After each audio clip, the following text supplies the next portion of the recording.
Maxwell has done is appearing under the name of individuals like David Icke. But you don't hear the name of Jordan Maxwell. Researchers use Jordan's research. And he's got slides and pictures and stories, and he can tell you what is happening behind that screen. Because all of us, we take a look at it, and there's just a screen, there's a white screen. Sometimes there's an image on it. But he's going to talk to you tonight about what's behind that. And maybe even a little about what's behind the activities of the 9/11 incident. It wasn't Osama bin Laden. The likelihood it is Osama bin Bush. Because we are witnessing the Nazization of this nation. And Jordan understands the big picture, the total picture. And he's on our tape saying things that no normal man would say. Yeah, he's not exactly normal. He's a strange sort of guy. But the people who come to these events have an interest beyond what they see on the alphabet networks. Jordan has it together. Simply Red just gave me a doll to come up here. She says, "Oh, bring this with you." I said, "Well, most of the American public is like the doll. It's dressed well, hearts, love, sort of a flat face." And I think H.L. Mencken once said, "One can never underestimate the intelligence of the American people. They are dumb,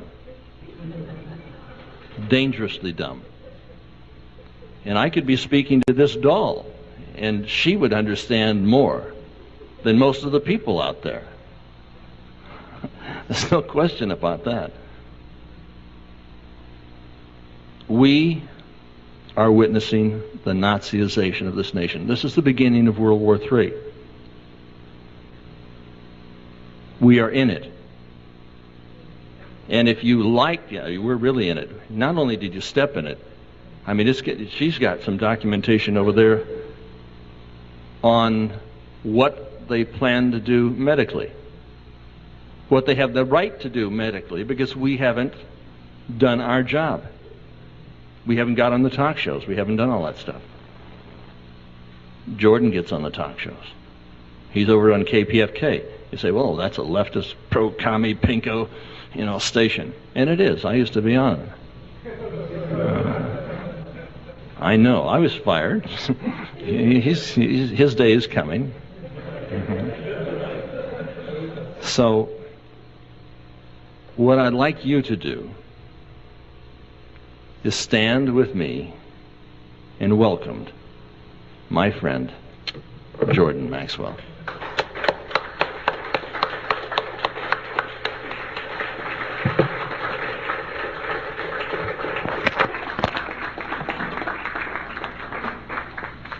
Here you go, kid. Don't do too bad. Okay. Thank you very much, Anthony.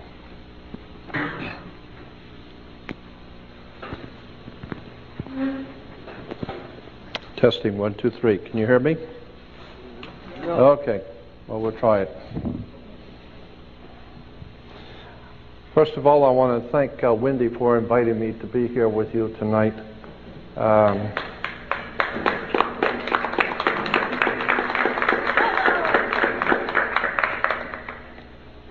Yeah, that was a very kind gesture on Wendy's part.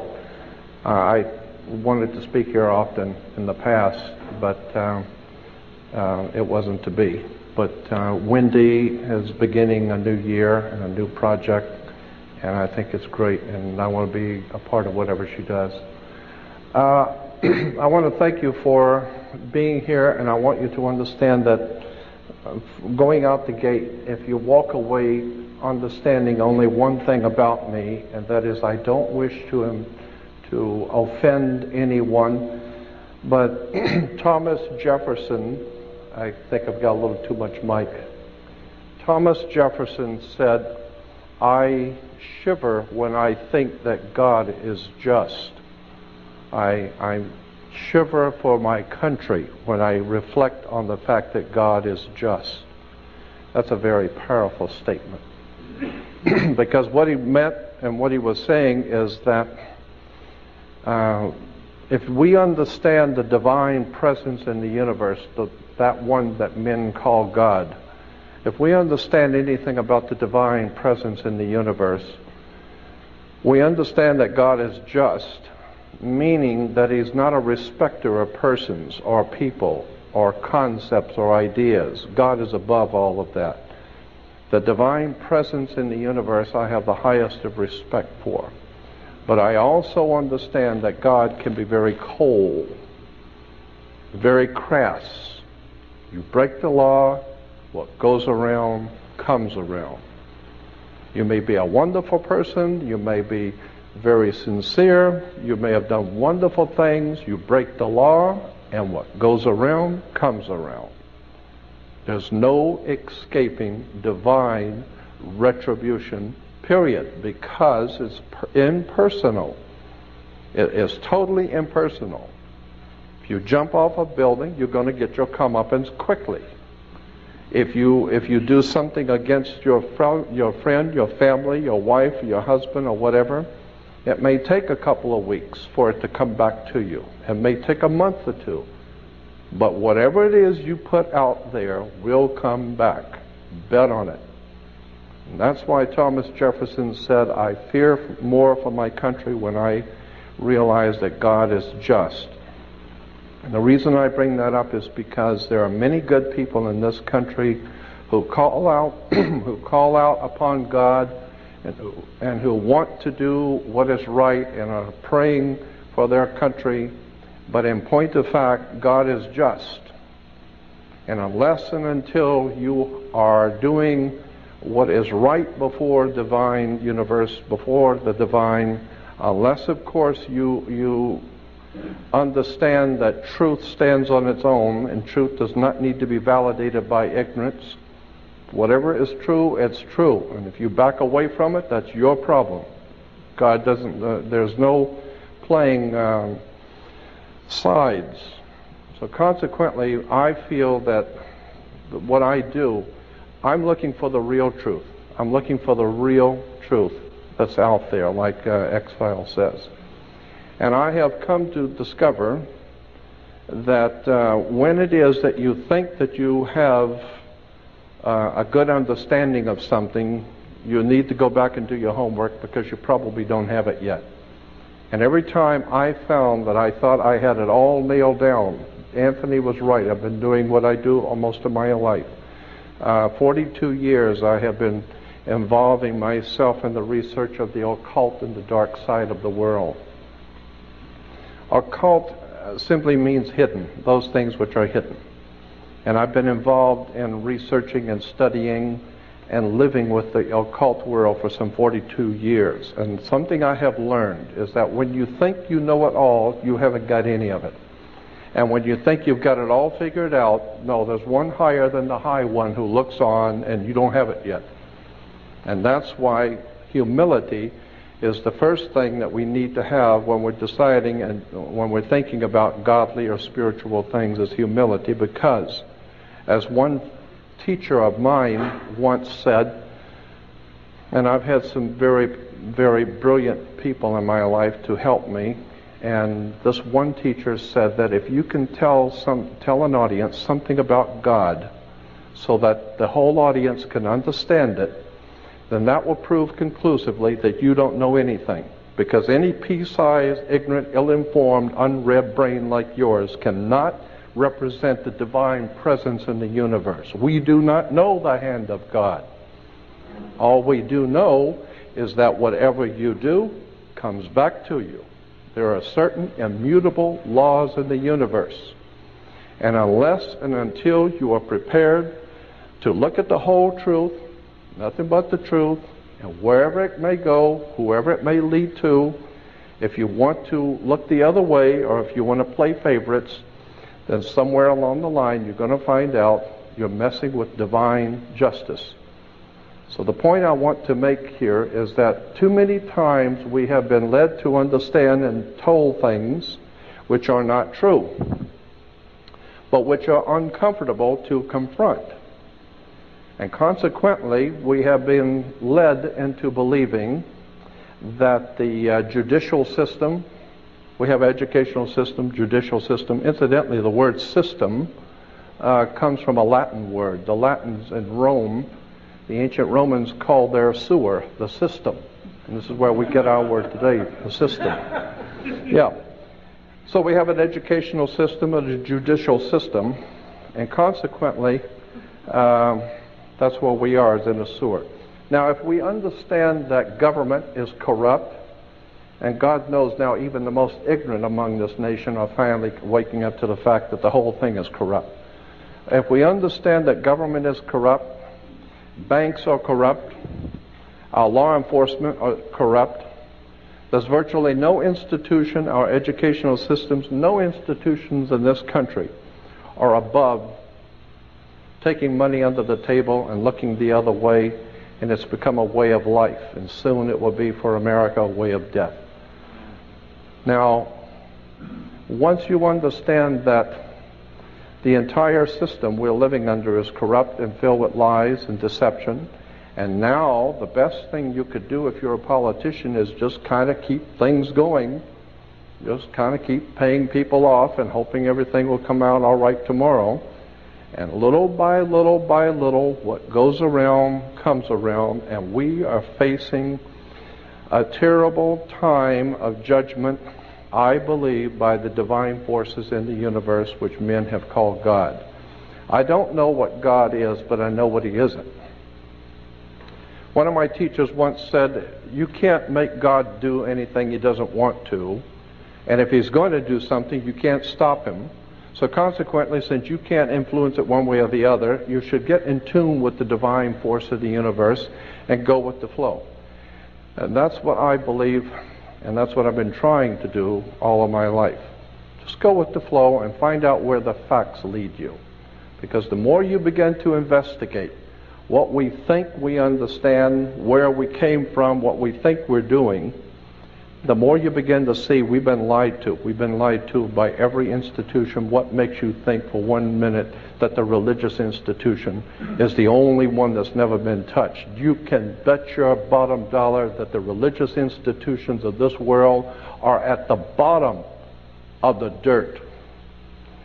The religious institutions in this world are put there by the same people who gave you your government, your corrupt education.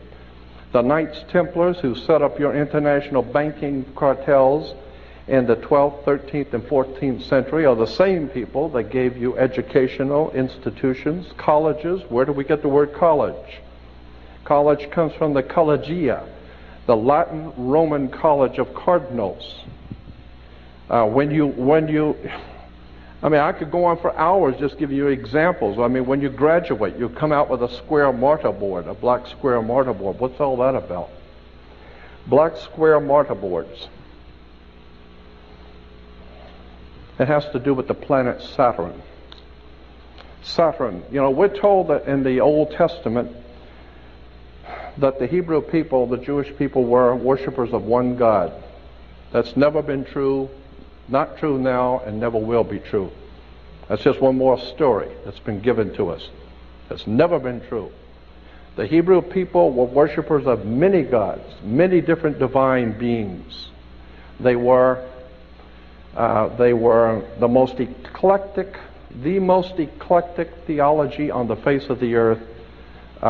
Next to modern day Christianity is Judaism. Eclectic meaning it has collected from all over the world concepts and ideas and put it together and called it today Judaism. Judaism today is the most eclectic religion on the face of the earth. Virtually nothing of what it teaches is true. Virtually nothing of its supposedly background is true. And consequently, the world is filled with violence, bloodshed, or disorder. Good people are dying. There are children who are starving. Our world is in trouble. And people are calling out to God for protection. People are calling out to God to help our nation, and never realizing for one moment that the divine presence in the universe not listening. Why? Because you have your own concepts of whatever you think is true, whatever you believe to be true, but you have never confronted the real truth. The real truth is that the people who are in power, who put this system together, have been in power for thousands of years. This has been going on from day one. I have the highest of respect for the Bible. Anyone who knows me knows I read it and study it all the time. But I'm also well aware that there are encoded messages. The rabbis will tell you that in the Old Testament is filled with encoded messages. I believe that Christianity is probably the most powerful encoded message the world's ever had. It's one of the oldest messages in the world, and I believe that the Christian teachings in the original scriptural understanding is the most important, volatile story the world's ever known. And it's sitting right in front of you, and most people don't even see it. It is an encoded story. And unfortunately, too many people who are ill-informed, unread, and who have not spent 42 years looking at theology accept what they read in the New Testament and in the Old Testament as actual history, when in point of fact, it is not actual history. There is a message behind the message. And consequently, if you're reading the Bible, and if you're looking at theological subjects from the Bible point of view, in a materialistic way, you're never going to see the obvious story sitting right in front of you. I believe that the story in the New Testament, and I'm concerned about this because I believe the world is now facing another dark age. I think that we are now preparing ourselves to go into a very dark time that's coming on the earth. And I believe that the message that's in the New Testament is a very powerful, symbolic, metaphysical story that is not very well understood today. Let me go back to the original Hebrew religion. Because it forms the basis for Christianity, we need to look at where did any of these things come from. I'm famous for doing that. I couldn't care less who I offend. I want to know the truth. And all you got to do is go to any good library and just start reading. There are hundreds of great reference books out there that tell you where things have come from. First of all of the things which are going on in this world today, from 9/11, all of the wars in the Middle East, all of the incredible bloodshed that's being spilled all over the earth, can be traced back to, and you might want to remember what I'm saying here, because I'm sure you're not going to make the connection when I first tell you, but I'm going to try and explain it to you. The things which are happening today, the people who are in power in this country, the great generals from around the world who are planning wars and violence and bloodshed, all of this stuff can be traced back to the planet Saturn. Saturn is a very, very pivotal, important concept in theology and religion. And most people have never been told any of this and have no knowledge of it at all. But the planet Saturn is very important in world affairs, in theology. In the Islamic belief, the holy city of Mecca, which is in Saudi Arabia, Mecca has a Masonic circle, and within the Masonic circle is a square, because you got to do everything on the square, remember. You have a town square, you have New York Square, you have Vatican Square, you have Red Square, you have all kinds of squares. Why? Because this is Masonic. And it goes all the way back into the ancient world, the terms and symbols. Again, the planet Saturn is called the black square. It's called the dark sun, the black sun. This is what the Nazis and the SS and the Gestapo wore black. That's why priests wear black. That's why judges wear black robes. Why do you think a judge wears a black robe? He wears a black robe because when you used to graduate from university, you wear a black robe. Why black robes? Darth Vader wears a black robe. What the hell does a black robe have to do with anything? The judges wear black robes. You know, Supreme Court judges wear black robes. Black robes represent the priesthood of the planet Saturn, the Saturnalian Brotherhood. All you need to do is study Nazism, and you will begin to see that the powers behind the Nazi Party, the Thule Society, the Germanian Order, were all members of something called the Saturnalian Brotherhood, the Brotherhood of Saturn. Saturn was the god of darkness, chaos, and destruction. He teaches you a lesson. He will take your life if you don't listen to him. So consequently, Saturn was very, very important in the ancient world. Thank you. Saturn's name, incidentally, in the old Phoenician ancient Canaanite religion, in the Middle East, the old Phoenician Canaanite worship of the planet Saturn was the most important god of all the ancient world, was the planet Saturn, and his symbol, long before the Hebrews were ever in Cana, the symbol in Cana for the planet Saturn was a six-pointed star. Today we call that star the Star of David. There was no Star of David. It's the Star of Saturn. All of the Jewish reference books, all the Encyclopedia Judaica, you go to the synagogue, go up into Mulholland Drive, up to the Jewish University, and spend 3 weeks there and look up Saturn. You'll find out that 98% of all Judaism is a worship of the planet Saturn. Better wake up and understand where this stuff comes from. Because if there is a God in heaven, if there is a divine presence in the universe that demands righteousness and justice, then you're going to have to rethink what we believe and where we're going and what the world is all about, because for the last 2,000 years we haven't done too well. Logic alone should tell you that when Jews were being marched into concentration camps, they were praying obviously to their God for protection and for help. There was no help coming. Christians have been praying to God to help this nation, to protect their family, and evil grows and multiplies each day. And the more Christians pray, the more evil the pervasiveness becomes. And the reason why is because we are not in tune with the universal God force. We're not in tune with the truth. We're in tune with what we've been told is the truth.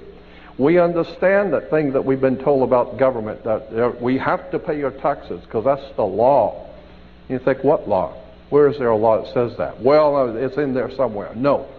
Where is the law? And then you find out, well, it was just a lie.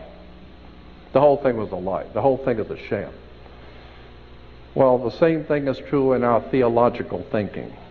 The reason why I'm bringing this subject up is because I feel it's important now in the year 2002, because I think that very soon we're going to experience some pretty dynamic spiritual things are going to begin to happen on the earth, because I do not believe that the divine presence in the universe that men have called God is going to allow this to go on much longer. But the way history has always shown us is that when God moves, theologically speaking, when God moves, people die. And consequently, I think that we are coming to a point where we're going to be in serious trouble, and that's why I want to help my fellow man to become spiritually prepared for what's coming. And the only way you're going to do that is understand where things come from and begin to appreciate we've been misled again. I have tons of videos, of slides I'd like to show, but there's so many things I want to talk about too. Let me get back to the planet Saturn. Saturn was referred to, as I said, its symbol was the six-pointed star. Today we call it the Star of David. Saturn was referred to as El, E-L. El was the god Saturn in the old Phoenician Canaanite system. And consequently, anyone that promoted the worship of El is where we get the word elder. You become an elder because you were worshiping El. And when you worship El and become an elder, then how did you get to be an elder? You got elected. So therefore we have elections. Now that you have been elected to be an elder, now you are one of the elites. Why? Because now you have moved up, like in an elevator. You are now moved up in society. Consequently, it's all money. It's all manipulation and exploitation coming out of Phoenicia, Canaan. It goes back to the old Sumerian, Babylonian systems of words and terms and symbols and emblems that have been used to manipulate the whole human race. Because our masters don't give a damn about you or your family or your destiny with God. All they care about is what they have always cared about, and that's controlling the whole damn world. And consequently, if anything's going to happen in this country to turn it around, we're going to need a renaissance, an intellectual, spiritual renaissance. Because you can't do it with arms. Adolf Hitler rose to power the same way George Bush did. It's the simple Mickey Mouse routine that it works every time. I'm ashamed of this country, and I'm ashamed of the people who call themselves Americans who drive around with a damn silly-ass flag on their car and not even realize that's not an American flag. All you got to do is do your homework. You'll find out that is a United States flag. And it's not even an original United States flag, because an original United States flag has these stripes going vertical, not horizontal. But who the hell knows that? Who cares? I mean, we just put a flag on your car and drive around like a fool. It is a disgrace. Somewhere along the line, we're going to discover we've been had, if we haven't already figured it out. I want to show you how the planet Saturn, the Saturnalian Brotherhood, the worship of the planet Saturn. Saturn's color was black. The black, each one of the gods and each one of the planets were associated with a different color. Green was associated with Venus, and that's why today in Islamic countries today you will see all of their flags and harlotry in Islamic world are in green. And you'll see the crescent with the star. Many people think the crescent is the crescent of the moon, but it is not. According to the actual research documents, the crescent on the Islamic flags is the crescent of the planet Venus. And the star represents Venus. It is a religion that is based on the worship of Venus, but which has incorporated the Saturnalian philosophy in it. So, like all the other religions, it is also a very eclectic religion. We hear that God's name is Yahweh. Let me tell you something about Yahweh. I mean, I've spent 42 years looking at this stuff, and as far as I'm concerned, I'm amazed at how many people don't even begin to know what these words mean. Yahweh is not the name of God. Yahweh in Hebrew is an expressive term. It's expressing something. It's describing something. It's not a formal name of God. Yahweh in Hebrew simply means, and the best way to explain what the word means is to take a garden hose and hold the end of it, turn on the water, and you feel the pressure building up. When you release the hose, it's a release of pressure. It's a release of energy. In the Hebrew, in the ancient Hebrew, the release of dynamic energy was called Yahweh. And it was always associated with sex. It's the building up of the sexual urge and the releasing of sex in the sex act was referred to in the ancient Phoenician Canaanite system as being one with Yahweh, the explosion of divine creativity. That's why our Jewish physicists have told us the universe came into existence by a big bang.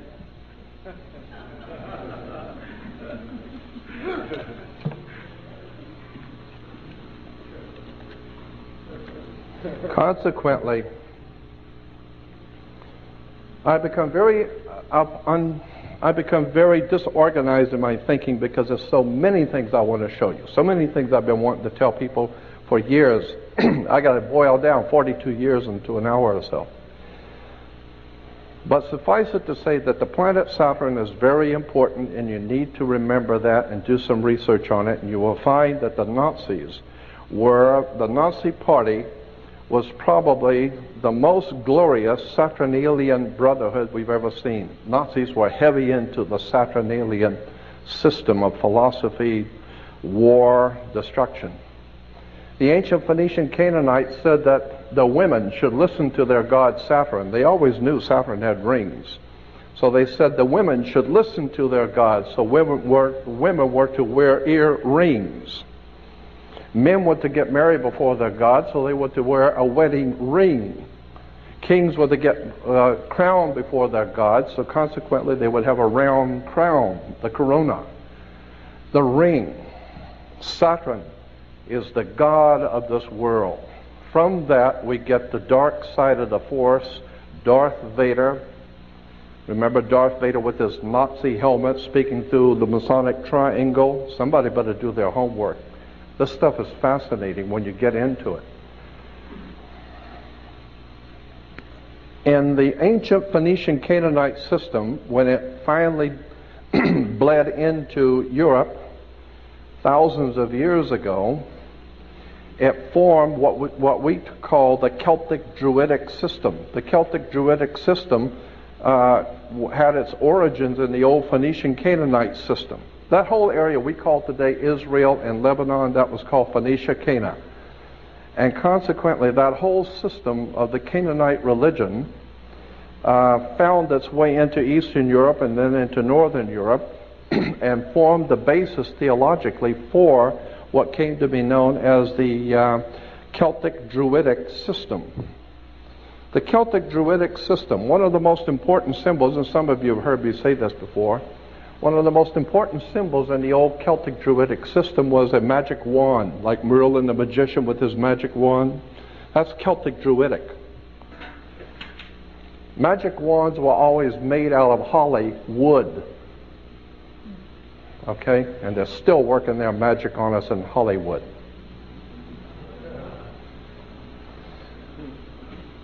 The system that we are under is a most manipulating, exploiting system that's ever been put together. But I'll tell you one thing. The Steven Spielbergs and the George Lucases and the Michael Eisners and all the guys that run the entertainment world, all of them are many things, but stupid is not one of them. These guys are Class A, top of the line intellectuals. They know the name of the tune. They know exactly how to manipulate your thinking. They have something called program music.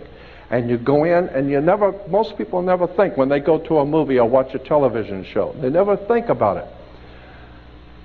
Who writes scripts? Scripts are written by scriptwriters. Scriptwriters scribble scripts. And consequently, the scribbling scriptwriters were called scribes. So when Jesus denounces the Pharisees and the scribes were the people who scribbled scripts. And consequently, the religious writers of the day, those who wrote all of those glorious religious writings, were all the scribes. They're being paid money by the system to write all of their silly little scribes, all of their silly little stuff that the masters wanted. Why do you think the King James Version is called the authorized version of the Bible? It's the one King James authorized. He didn't authorize you to go doing too much research on your own. You get your head cut off. Consequently, We go back to Yahweh. I mean, have you ever wondered why we call God the Father? You ever thought about that? I mean, women, some of the women's liberals were saying could be a God the Mother, you know. I don't know. But the point being is that why do we call God the Father? It's because of rain. Rain is why we call God the Father. Because in the old ancient Hindu, if you go back into the old Sanskrit writings of the ancient Hindu religion, you will find that the divine presence of God, the Most High, was referred to in their language, in the old Sanskrit language of India. God was referred to as rain, R-A-I-N, rain. And consequently, the idea was that the earth was our mother, Mother Nature, Mother Earth. And Mother Nature gets impregnated with God's, the Father's, sacred fluid that comes and falls on the earth and impregnates Mother Nature, because everything grows. And so once a year, there was a celebration of Phoenicia Cana when the spring rains would come. And consequently, the Phoenician Canaanites knew that the rains were coming and it was going to bring a whole new life to the earth. So consequently, they had a celebration of spring, and it was called the marriage feast of Cana. The marriage feast of Cana. And this is in the Bible. As I said, that there are many things in the scriptures that are hidden right in front of you. And if you don't know what they mean, you don't know where they came from, you'd be surprised when you begin to look at where these stories come from. The whole idea of the marriage feast of Cana was Mother Earth, Mother Nature asked God's Son, our risen Savior, and of course the Son is your risen Savior. As a matter of fact, if it don't come up, we're dead. So consequently, the Son was our risen Savior, and so Mother Earth asked God's Son to draw water. The water is drawn by the Son, so it can grow, it can fall on the grapes, and the grapes can be made into wine. So it changes water into wine. And this goes back to the old ancient Phoenician Canaanite, and even the Jewish rabbis will tell you that. Consequently, there are symbols and ideas and concepts in government which are put there purposely to mislead you. There are symbols and ideas in all of our systems purposely to mislead you. And I'm saying that even the theological basis for what we think we're doing has also been misled. And until such time as we get it right, we're never going to have that divine protection that the universe offers you when you're doing it right. And again, what I do is not to offend anyone, but I want to show you how these things have crept into our modern day society. Our international banking cartels, which control, finance, and organize and direct all of this corruption, wars, and bloodshed, and we're all well aware of that, but most people don't know that international banking cartels go back to the Vatican. The Vatican, as far back as the 5th, 6th, and 7th century, was the power of Europe. The Vatican dominated Europe, and Europe dominated the world. Even the Uniform Commercial Code, the international banking codes of the world, are based on Vatican canon law. I mean, that's why when you walk into a courtroom, why do you have to go to court? Does anybody ever wonder why you go to court? I mean, you play basketball on a court, and you play tennis on a court. The whole idea on a court is to put the ball back in the other guy's court. That's right. It's just a game. Back and forth, they're throwing the ball back at each other, and the judge is there wearing a black robe. Black because of the planet Saturn. Saturn was the god of banking. That's why the judge sits on the bench. Look it up. Look up the word bench. You will find the word bench is a Latin word for a bank. So the judge rules for the bank. He don't care who's going to win or lose. Somebody's going to pay. And he's going to get paid. What does he care? Okay? So consequently, the judge rules for the bank. He sits on the bench. The whole idea is you're in court to play ball back on the court. How do you play tennis on a court? You play with a racket. Why? Because the whole thing is a racket. They're using terms and symbols and emblems. And they're playing on you. You know, a lot of people think, well, these are just play on words. Don't bet on it. We have something called the California criminal justice system. Criminal justice? Not American justice system. Not the people's justice system. It is the California criminal justice system. You think that's by chance? Think about it. You think that the government makes mistakes? The only mistake is that you're thinking that they're making mistakes. These guys know what they're doing. When they say criminal justice, they know what they're talking about. The criminals are in charge of the justice. That's why it's a criminal justice system. Okay? The mafia runs this town. I personally know that. Los Angeles is run by the mob. If you don't think so, they got their own license tags. The mafia has its own license tag that the police department does not touch. They see a mafia license tag, they do not touch it. I'm not going to get into that. But I can tell you that the mafia and the mob runs this country. And the Catholic Church is behind the mob. Period. My mother had an uncle when I was growing up as a child. I only remember him faintly because I was very little, who worked in the Vatican Secretary of State's office. He was not clergy, he was civilian. And I grew up in my hometown having two uncles who were federal judges. My great-grandfather was a senator from the state of Florida, a very powerful man, and he died in office because they couldn't get rid of him. Why? Because he was mobbed, and everybody knew it. My Uncle Joe Valenzino used to come over every now and then with this big cigar and sit, and my father used to tell me, don't you ever, ever ask Uncle Joe what he does for a living. Ever. You just take whatever little presents and be cool and sit down, and if you open your mouth, I'll knock your teeth out. Okay? So I understood. There was a system in operation. My mother, my beloved mother, my father, my family, all of my family, including myself, were born and raised Catholic. So I'm not talking about the Catholic people. I'm not talking about the black people. I'm not talking about the Jewish people. I'm not talking about people. I'm talking about political organizations. We're talking about institutions that are financed all over the world. Huge, powerful financial empires. That's what I'm talking about, not the people.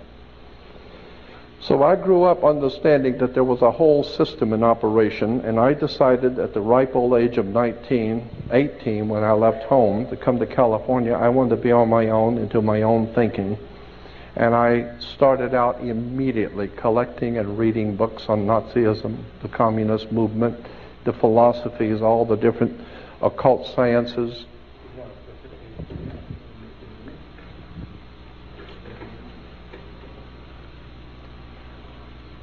And it became apparent to me that the entire world system is corrupt. So what we have today on the world scene, we call them world governments and United Nations with all the different governments represented. In point of fact, what we're seeing is gang wars. We got the Crips and the Bloods and the East Side Gang and the West Side and this group and that group. And today we call them nations. No, they're only gangs. They're all corrupt, money grubbing, and so consequently, what goes around comes around. And we're seeing the complete breakdown of law and order around the world, and I believe that there is a divine retribution coming, and this is what I'm trying to do, is make people aware that do not put your faith and trust in man in whom there is no salvation. Do not look to your religious institutions for any spirituality. They don't have any. I don't care what it is, they don't have it. The very word church, the word church is an English word. From the King's English, it goes back to a word in Scottish, kirk. K-I-R-K is church in English. Kirk in Scotland goes back to a Roman goddess, Circe. Circe goes back to a Greek goddess in Greece called Circe. Circe gave birth to Roman Circe. Roman Circe gave birth to Scottish Kirk, and Scottish Kirk gave birth to the English word church. So consequently, when you go to church, just remember it goes back to Mother Circe in Greece. Circe, if you go back to the library and get some books on Greek mythology, it will tell you that her name gives birth to what we call the church today. And Mother Circe was able to hypnotize people and bring them into her home, hypnotize them, and so that they would lose their mind and become animals, and then she would feed off of them, eat them and feed off of them. That's Greek mythology, Mother Circe.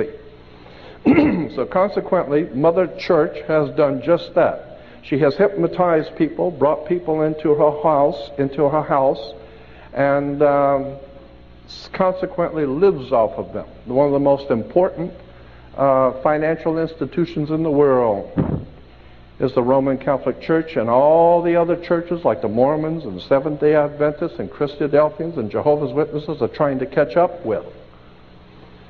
Consequently, all you need to do is just go see Godfather 3, and it will tell you that's a true story, Godfather 3, about the killing of the Pope, when the propaganda duet, the P2 Lodge of Freemasonry, had to get rid of the Pope, because he was a good man. That particular Pope was a good man, and he wanted to try and straighten out the church, and they figured they'd better straighten him out. So he was dead.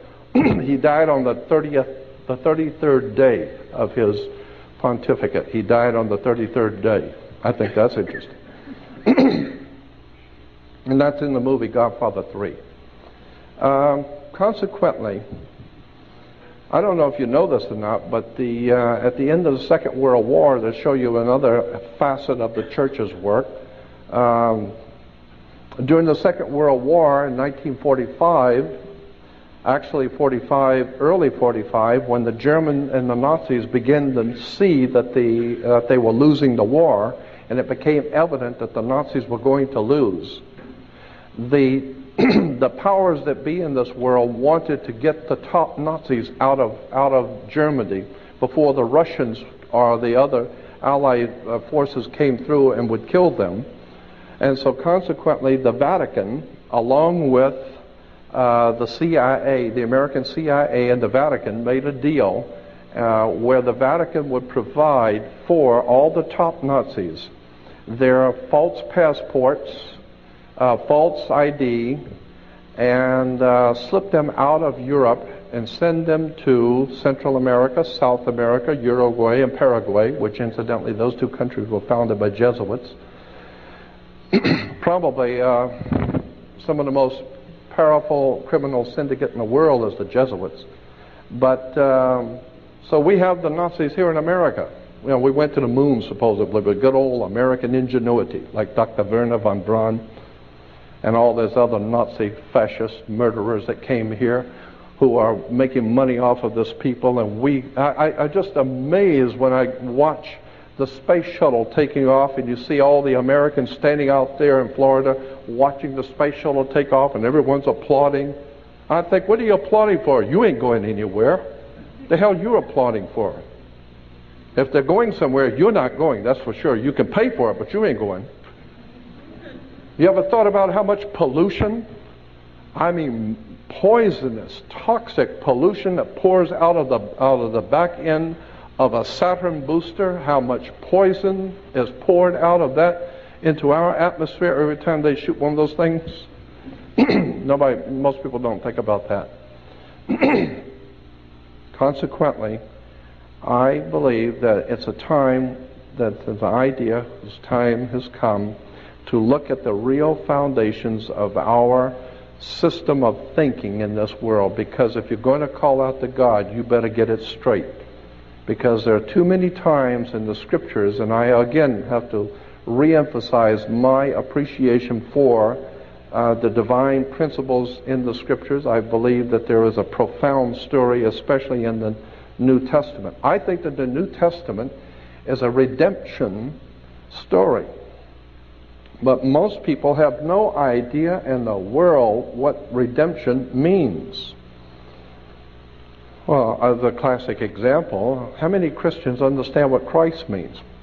I mean, you can't talk, I hear Christians talking all the time about Antichrist, and they haven't got the faintest idea what Christ means. How many people know what the word Christ means and where it comes from? I mean, how many Jews talk about the Holocaust and haven't got the faintest idea in the world what a Holocaust is?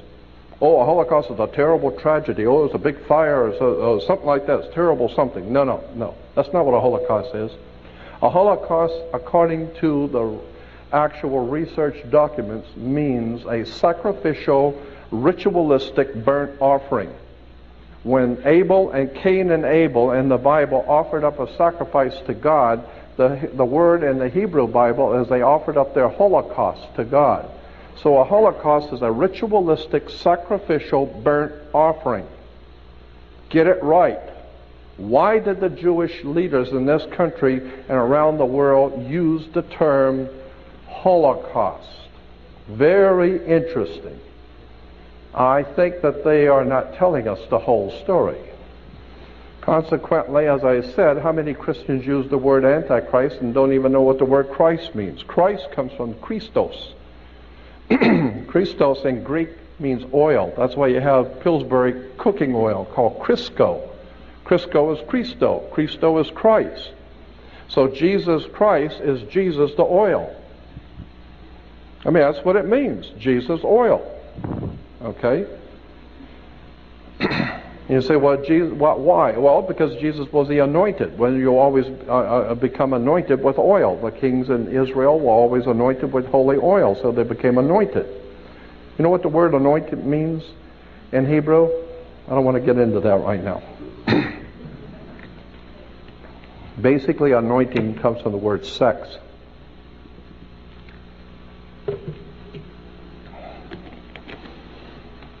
You'd be surprised how much sex is entwined in religion. Sex, drugs, and rock and roll. There's a huge amount of words and terms and symbols. And when we begin to see how these stories have been put together and misrepresented, again, I believe that the Bible has been misrepresented. I think that if you go back into the ancient world and begin to see where the Bible comes from, who wrote it, and you begin to read the encoded story, it becomes fascinating stuff. And when you understand that, and I do a whole lecture, sometimes it takes 4 to 5 hours for me to do it, on astrotheology. Astrotheology is the basis for all religion on the face of the earth. It's called astrotheology. Happily, most people don't know that, so nobody's offended. But most people do not realize that astrotheology forms the foundation for virtually all religions on the face of the earth. It has to do with the worship of the heavens. And if you go back into the most ancient times, and this is a subject I've always loved, is ancient theologies. If you go back into the most ancient times that we know of, all nations of the world and all the ancient world agreed that the most evil presence on the face of the earth, the most evil thing in all the ancient world was darkness. When the sun went down, it gets cold and the boogeyman comes out. And all of the predator animals come out. They're coming out because it's cold and they're looking for something to eat. And humans are not designed to live like that. Humans have thinner skin and are designed by their Creator not to live like animals. I mean, we couldn't live in a forest like a deer that is sub-zero and it doesn't seem to bother him. You'd be dead in about an hour. But the point being is that darkness was the most evil thing that man had to face. And consequently, all of the predator animals came out at night. And it got cold. And consequently, when the sun would come up in the morning, that was the one thing that saved the human race, is the coming of the sun, God's sun, the light of the world. Of course the sun lights the world. And the sun doesn't belong to China or Africa or anybody else. It belongs to God. So it was God's Son, our risen Savior. And of course the sun is your Savior, because if it don't come up, we're dead. But once you understand the concepts and ideas, then you begin to question, why did Judas go out and kiss Jesus? The scripture, you know how in the scripture talks about Judas went out and kissed Jesus? First of all, many Christians think Judas went out and kissed Jesus to identify him. Logic alone would tell you that's not true. If you just think about it. I mean, in a little Mickey Mouse town, and where Jesus would have been living, in a little small, it's not Chicago, it's a little small town, and even the Romans back in Rome knew who Jesus was, so everybody knows who he is, everybody knows what he's doing. And consequently, when the scribes and Pharisees, the religious leaders, decided they'd had enough of him and wanted to arrest him, you think they're going to have to send out somebody to find him and point him out? No, everybody in town knows who he is. Well, then why did Judas go out and kiss him? And most people think Judas went out and kissed Jesus to identify. It doesn't say that. It says he went out to kiss Jesus to betray him, not identify. What do you mean betray? That's interesting, because even the mafia today, when they're going to kill you, they give you the kiss of death. They've kissed you off. Why? Because in the old ancient world, when a scorpion bites you, the scorpions in the Middle East have two stingers, one on top of the other. And when they bite you, they leave a cut in your skin that looks just like a human lips, looks just like lips. And consequently, the ancient people said that you just got the kiss of death. He just kissed you off, okay? And consequently, that's what Judas was doing, giving him the kiss of death. Why? It has to do with astrotheology. Very interesting stuff. Now, I could talk all night on this stuff because I love it, but I wanted to show you a few because I believe that seeing things are a lot more impressive than just hearing me talk. If you remember Indiana Jones and the Last Crusade, Indiana Jones and the Raiders of the Lost Ark. First of all, when Indiana Jones is going out to look for the Lost Ark, we're talking about the Ark of the Covenant. Where's the first place he goes to? He goes to Tibet. Now, why would you go to Tibet if you're looking for the Hebrew Lost Ark of the Covenant? Well, it's because Tibet has something very, very important connected to that symbol of the Ark of the Covenant. You better go back and look at the Buddhists and the Tibetans to understand the Ark of the Covenant, period. Second, where does he go? Once he goes to Tibet, who does he find up in Tibet looking for the Lost Ark if it isn't a Nazi? And consequently, where did they go from there? He goes directly to the Holy Land to look for the Lost Ark of the Covenant. No, he goes to Egypt. Why Egypt? It's because Steven Spielberg has many things, but stupid ain't one of them. He goes to Egypt because the whole idea of the Lost Ark is Egyptian, not Hebrew. 1,000 years before Hebrews were ever in the area called Egypt, the Egyptians had something called the Ark of the Contract. The Ark of the Contract, which I will show you, the Ark of the Contract was a box with two angels' wings, with wings over it, and it was an Egyptian symbol, and it symbolized a contract that the pharaohs had made with the gods who came down here from Sirius, from the ancient star system of Sirius. They were called, Sirius is called the dog star. And consequently, you take dog, D-O-G, and turn it around for us, it becomes God. G-O-D is dog spelled backwards. It goes back to Sirius, the dog star. It goes back to Anubis in the Egyptian. So that the Ark of the Contract became known as the Ark of the Covenant. No, it's the Ark of the Contract, and it was 1,000 years before Hebrews ever had it. Consequently, when you understand our symbolism in theology and religion, you come to find out that we have been sold a bill of goods on so much. And why do you have these institutions that the religion, philosophy, politics, all of these systems are institutions which are being financed, organized, and directed by the people who mean to put you into bonds and chains. God has created all of the animals to be free. He created everything. God who has created all things. Freedom is the one thing that you see everywhere, except for man. And consequently, the real freedom in man is up here. Consequently, the old Hiram Man, one of the first governors of the state of California, Hiram Man said, I think it was Hiram Man that said, When no man is safe, when freedom fails, the best men rot in filthy jails, while those who cried, appease, appease, are hung by those they tried to please. Meaning that there can never be a common cause with darkness. There's no place for light dealing with darkness. You have to know the truth and seek the truth, and the truth will set you free. That's an old adage, but it's true. The more you educate yourself, the more you understand where things come from, the more obvious things become, and you begin to see lies everywhere. And now you're in tune with God, and now you can begin to see where things have come from and where they're going. Let me show you a few slides, because I got tons of them, and you don't have to put that in right now. No, I just got that just in case something were to happen. Okay. So let's assume that it's not going to. Never assume anything. Yeah, I know that. Last time I did, I was wrong.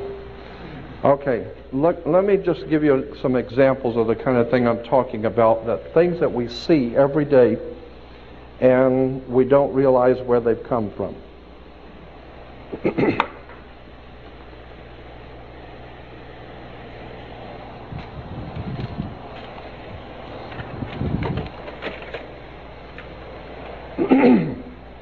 Now, this is the Ark of God.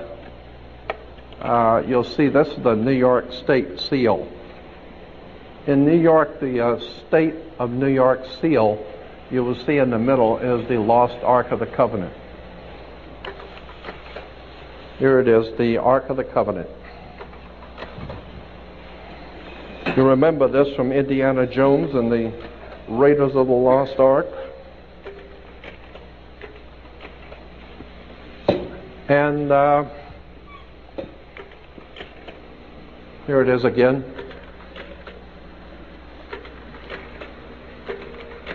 Incidentally, the ark, the box itself represented the female, the ability to give life.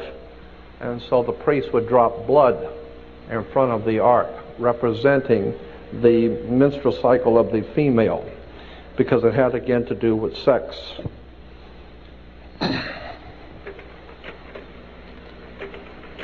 So we see bringing the Ark of the Covenant, okay? Now, from Smith's Bible Dictionary, we're given to understand that the box with the handles and the angel's wings, etc. Smith's Bible Dictionary. In Smith's Bible Dictionary, you look up the word ark. Thought I had a larger. Anyway, the word was adopted from the Egyptian. There's an Egyptian ark. It goes on to say that the ark was a ark of the contract in Egypt, which was copied later by the Hebrews and called the Ark of the Covenant. Here's a dictionary of the Bible, another one, and there again, you look up the word ark and it will tell you it was an Egyptian ark.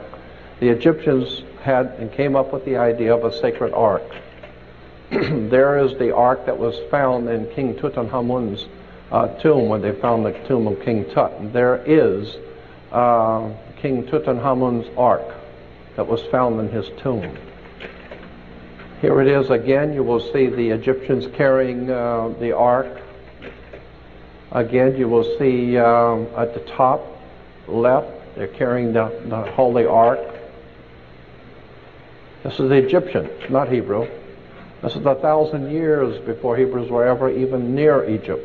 They had the lost Ark. Now, here's an interesting, well, wait a minute. I'm getting ahead of myself because I want to jump around a little bit. On that first one, I'm not going to go through all of these. I want to jump around a little bit. I just wanted to show you that to give you an example of the ark. Now, the next one. The next one is Solomon's temple. We're told about King Solomon's temple. Incidentally, there was no King Solomon. So don't look for King Solomon in history, because there was no King Solomon. It's the word Sol Om On. S-O-L is the sun in Latin. In Latin, the word sun is S-O-L, Sol. And in the Hindu priest of the sun, they call the sun Om. Remember the priest of Om? They chant Om. And On is the city of the sun. The Greeks call it Heliopolis. It's called Heliopolis to this day.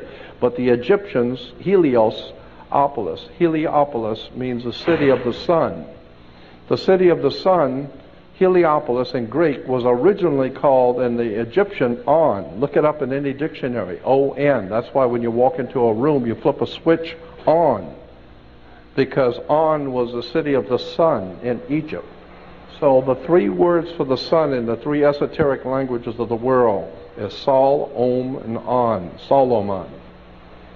And Sol Om On's temple, you will see the Temple of Solomon. The word here used for the, all right.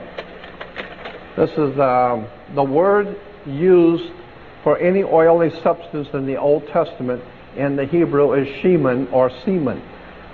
Strong's Bible Concordance has it saying, it is very suggestive of the old Hebraic writings, that when we find the oil of anointing for phallic pillars, priests and kings, was called semen. The word used by the Romans and our medical men for the fluid of the male. Consequently, this is where we get the word Christos, the oil. Now, here is a ground plan for the Temple of Solomon, Solomon's Temple. And now we're hearing so much about how the fraternities are wanting to, in the Middle East, want to rebuild Solomon's Temple. Well, you better look at this, because it's not what you think it is. Solomon's Temple. There's the ground plan for the temple. Now, if you look at Solomon's Temple, that had two pillars at the gate, at the entrance. It was Jachin and Boaz. Jachin and Boaz, look at the ground plan for Solomon's Temple. Here's what it really is. You'll see the male phallic, and it's within the female. So the whole Temple of Solomon, the holy is the male phallic, and the most holy is the head of the penis, and it goes into the female, which is called the Temple of Solomon, the Temple of Life. And consequently, Solomon's Temple was merely a representation of the sex act. Now here we have, down at the bottom it's showing the same thing. So this is why you will find on churches a big phallic. So when you drive by churches, you see these things, they're called colonnades. Colonnade. Incidentally, that's why Colin Powell, ABC News, about a year ago, said, it was interesting, they said Colin Powell, his actual real name was Collins Powell. Collins Powell. But all the politicians around Washington, D.C. thought he was so full of it, they called him Colin Powell. That's where he gets it, Colin Powell. And that is a representation of the male phallic, and it's on a church. Again, this is why you priests have to go to a seminary.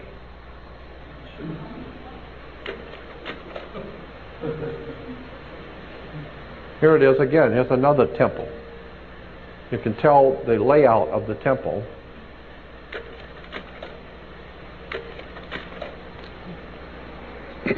No, that's not Bill Clinton. This is a Egyptian god named Min, M-I-N. And you'll see the Egyptians climbing the pole. It's called the ceremony of climbing the pole of Min. The pole, of course, is the representation of the male phallic. One of the most important is that of the maypole. This relic of pagan tree worship originally represented the cosmic axis and the phallic power of the sky god. Here are dancing around the maypole and have no idea in the world that women are dancing around the male phallic. And I think, yeah, and then Christians once a year in September have something called See You at the Pole. And have no idea in the world that it's the same old idea of see you at the pole dancing around the male phallic. These are called scepters of power. These are symbols of male power. Yeah, that's what it means. So when you see these symbols in their hands, it represents the dominance of the world by the male sexual principle. Okay?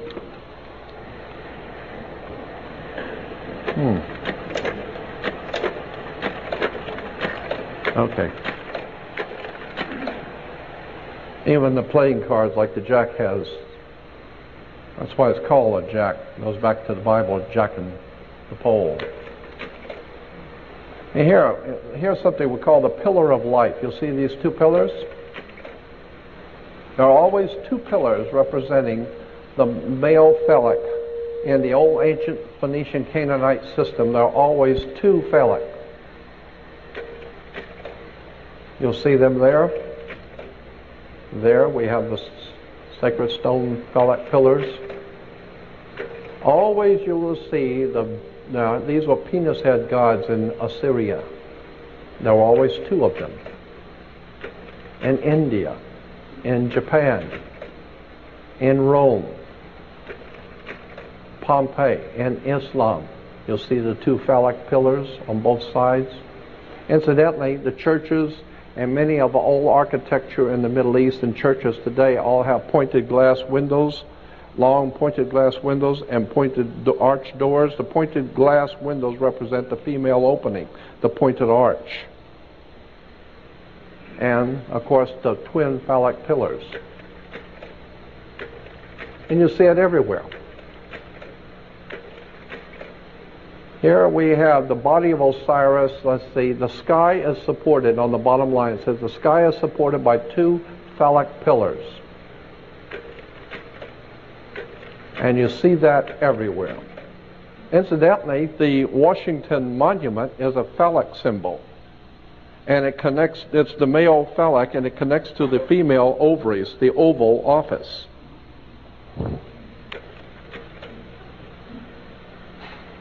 The Egyptian idea, the Egyptian convention of twin phallic pillars at the temple gate was copied by the temple at Jerusalem, where the right pillar was named Jachin, God makes him firm, and the left pillar was named Boaz, eagerness and strength. What are we talking about? Jachin makes him firm, and eagerness and strength? That's in the Bible, 1 Kings. The Temple of Solomon represented sex, period. And there are the temple, there it is again. You'll see the temple and the two phallic pillars and Solomon's temple. There they are, Jachin and Boaz. Two male phallic pillars in front of the temple. Incidentally, that's where the word temple comes from. The house of God, or the house of El, a temp El. The house of El, the house of the god of Saturn, the temp El. And on all the temp Els, you always had the twin phallic pillars.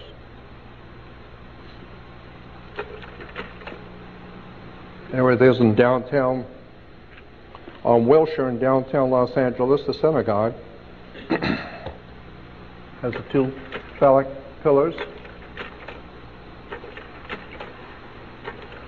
You see it all over the world. All over the earth you see twin phallic pillars going all the way back to the Phoenician Canaanites. This is over in Pasadena at the British Israel Masonic Ambassador College. What is that? What is the symbolism there? Anybody? Am I the only one seeing what the symbolism there?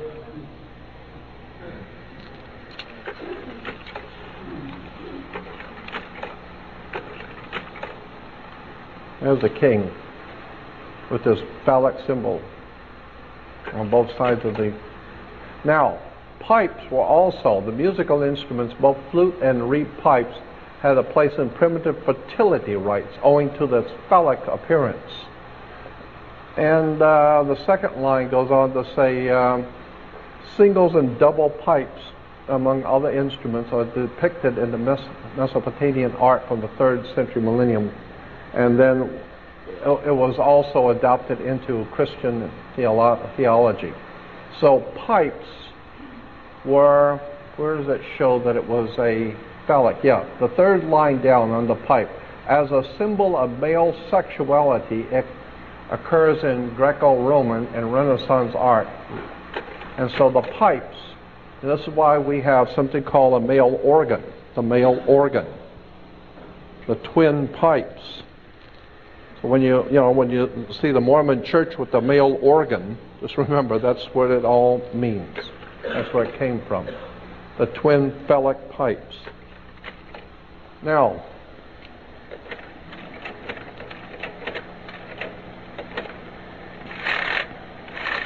enough of that is enough. We'll go on to the next one.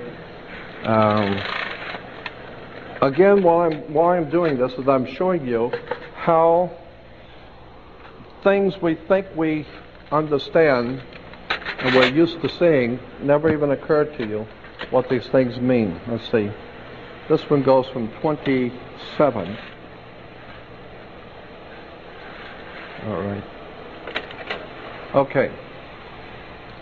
As far back as the ancient petroglyphs with the sun symbol, this is from the Bronze Age. This goes back thousands of years. You will see carved on stones in Russia and all over Europe as an interesting symbol.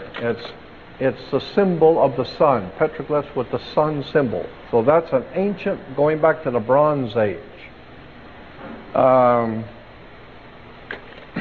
You will see this ancient sun symbol. This is the Nordic sun symbol. The cross on the circle. This is why, incidentally, you drive by churches today. You'll see many churches have the big cross and a circle in the middle. The circle in the middle is the sun that dies on the cross of the zodiac between north, east, south, and west. Incidentally, if you take north, east, west, and south, that spells news. Anything that happens in the world is news. North, east, west, and south. Anyway, let's go on with this. Here it is again. The old ancient prehistoric symbol of the sun.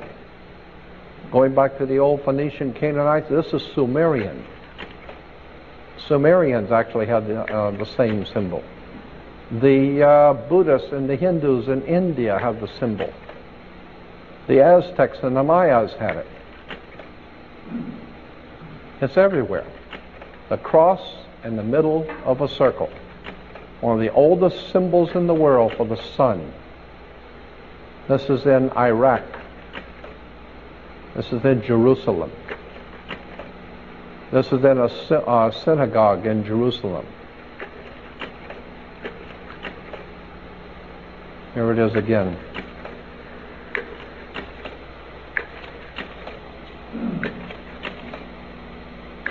Always is the cross in the circle. And showing that children are taught to pray to the cross in the circle, which goes back to the old ancient Phoenician, and that even prior to the ancient Phoenician goes back to, and here's the host with the cross on it, the circle. It's an ancient formula. And I said, yeah, I'll bet it's an ancient formula. It's real ancient. Far more ancient than you would suspect.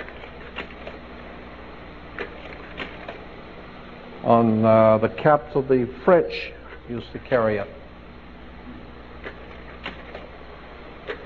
That's in Freemasonry. Churches.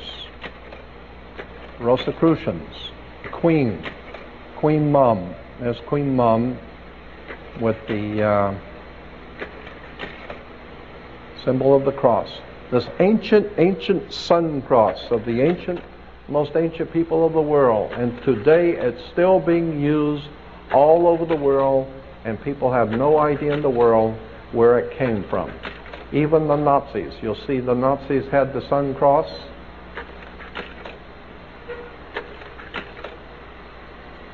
Nazis with their sun cross.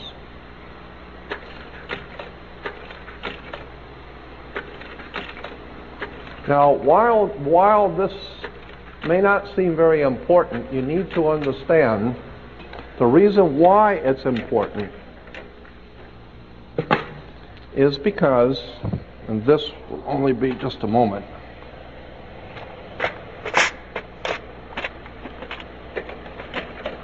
even the Pope wears the sun cross. There it is again at the Vatican. You need to ask yourself, how come the old ancient petroglyph from thousands and thousands, probably anywhere from 10 to 15,000 years ago, the old prehistoric world marked the symbol of the sun as it's the same way that it is now at the Vatican. Is there a message here or what?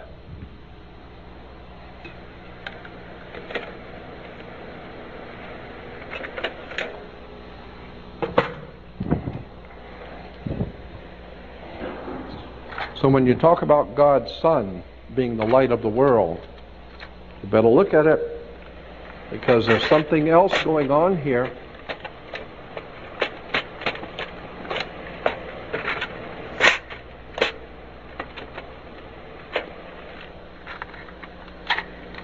Oh, I'm sorry.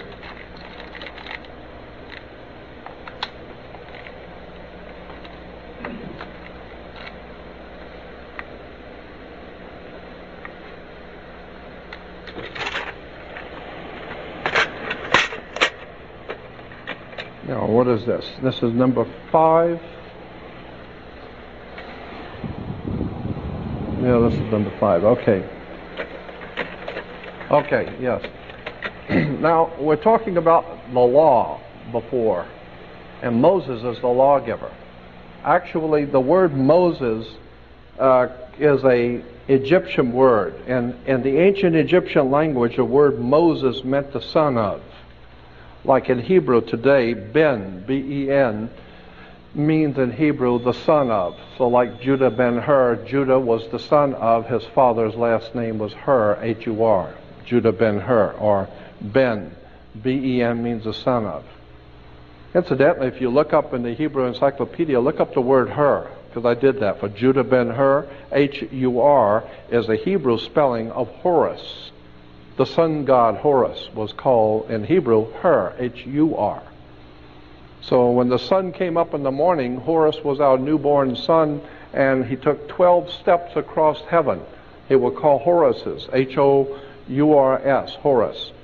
And he took 12 steps. That's why we get a 12-step program for alcoholics, a 12-step program. When you go to school, you start in the first grade and you end up in the 12th grade.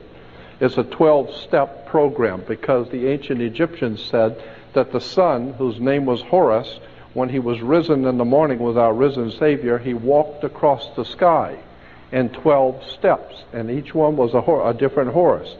The first was Horus of the first step, Horus of the second step, Horus of the third step, and going down the line, Horus of the 12th step. So there were 12 different Horuses, and consequently we took the word Horus, H-O-R-U-S, and turned it around and make it H-O-U-R-S. So it's 12 hours. No, 12 hours is just chained in the U and the R and Horus. So the 12 Horuses are the 12 steps in heaven, which are the 12 hours of day. And consequently, the sun brought light into the world, and in Latin, the sun, or light in Latin, is Lucius. Lucius, Lucifer, Luce, Lux, Lucius, all mean in Latin light. This is why you have Luke Skywalker. Luke Skywalker is Lucius walking across the sky, and he's doing battle with the Prince of Darkness, whose name in the Egyptian was Set, S-E-T, because they noticed it got dark at sunset. And consequently, God's Son was chasing that evil Prince of Darkness until he died at the 12th step, and then he's gone, and he leaves the world in the hands of the Prince of Darkness, and his name was Set. And of course, it does get dark at sunset. Now, keeping all that in mind, we have the law, the Mosaic law. Volcanoes are very important now in this in the Mosaic Law. A lot of people don't know the connection between a volcano and the Mosaic Law. Well, let me show you. Volcanoes, like any other impressive and fearful aspect of nature, volcanoes have been the object of worship for human beings in the earliest Stone Age. Yet the original Yahweh seems to have begun as a volcano god also. Mount Sinai, incidentally, the moon god in the old Phoenician Canaanite system, the moon god in Cana was called Sin, S-I-N. That was the name of the moon god.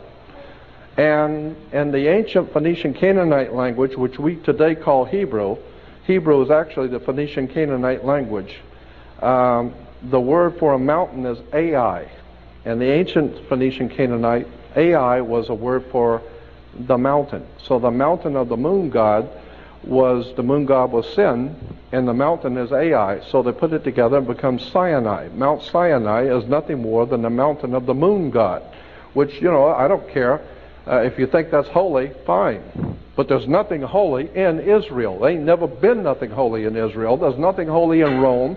There's nothing holy in Salt Lake City. There's nothing holy in Rome. And there sure as hell is nothing holy in Mecca. All of this is a play on words and terms, and that's why you can call out to God, and all the nations of the world can call out to the divine to protect you and to protect your country, and there's no protection coming.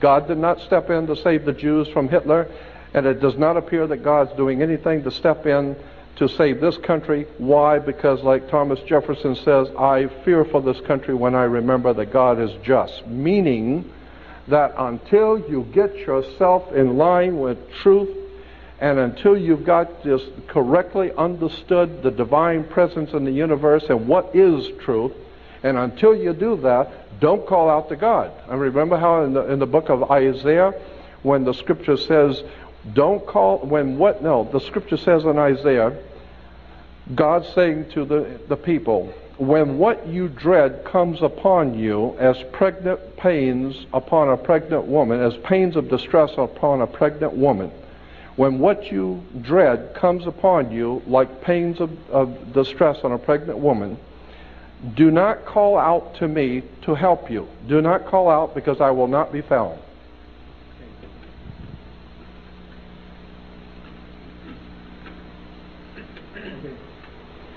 Quite simply meaning, until you get your theology and your life in tune with the divine universe and that divine universal God force in the universe, until you start getting yourself in tune with the real truth of who God is and who created this universe and how it all came into being, until you're ready to do that, don't call out to God for anything.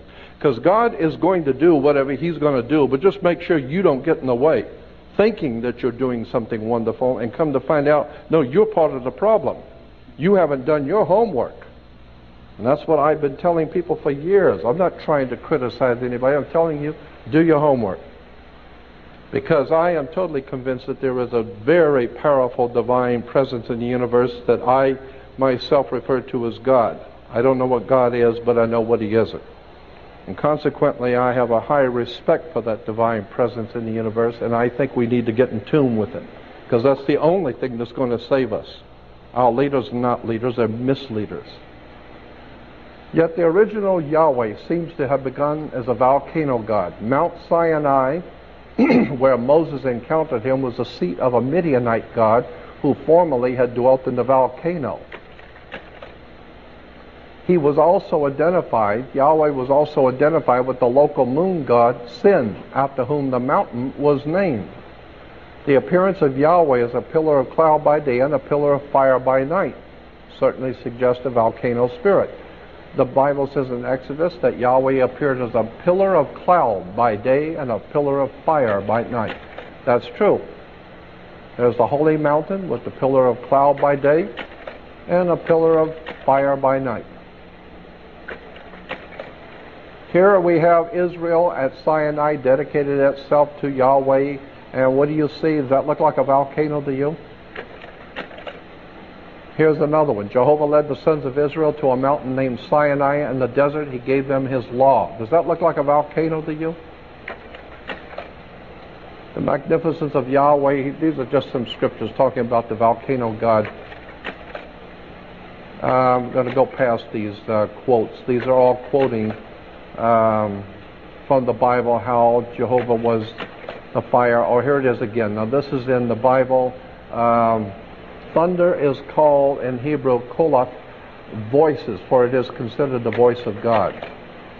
Thunder is called voices, for it is considered the voice of God. So when you hear that Moses went up into the mountain and heard the voice of God, I can imagine. And he came down with his face glowing. I would respectfully suggest that the whole mountain is glowing. I could see why your face would be glowing if you were going up on the side of a volcano. Lightning can be symbolized by an arrow, obviously. Here in the Bible, in Job 37, under Job 38, but this is actually the footnotes for Job 37, it says, the storm, the clouds, are God's tent, gathered as the thunder or the voice of Yahweh roars. They descend and God shoots the arrows of his lightning. Later, and it's called the mist. In the Hebrew Targums, is literally the mist is his smoke, his thunderbolts. The linear correct translation in Hebrew is God thunders wonderfully with his voice.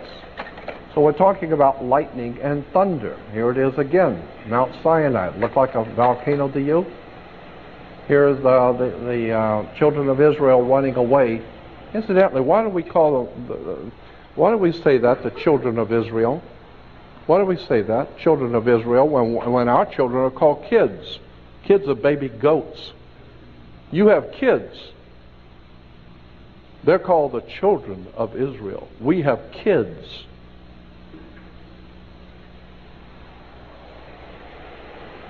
Mount Sinai, does that look like a volcano to you?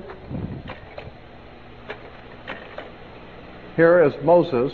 Incidentally, Moses takes the law and he throws it down and breaks it. He was the first lawbreaker. So you don't want to be breaking the law. Does that look like a volcano to you? There's one Hebrew telling another one, that's a volcano, airhead. See it?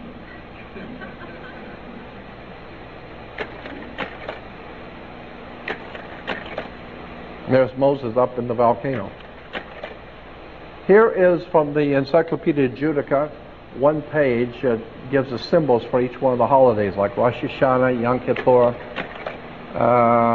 Hanukkah, Feast of Purim, the Passover, and the Feast of the Giving of the Law is in the lower right. The Feast of the Giving of the Law. There it is. The Feast of the Giving of the Law. Does that look like a volcano to you? Huh?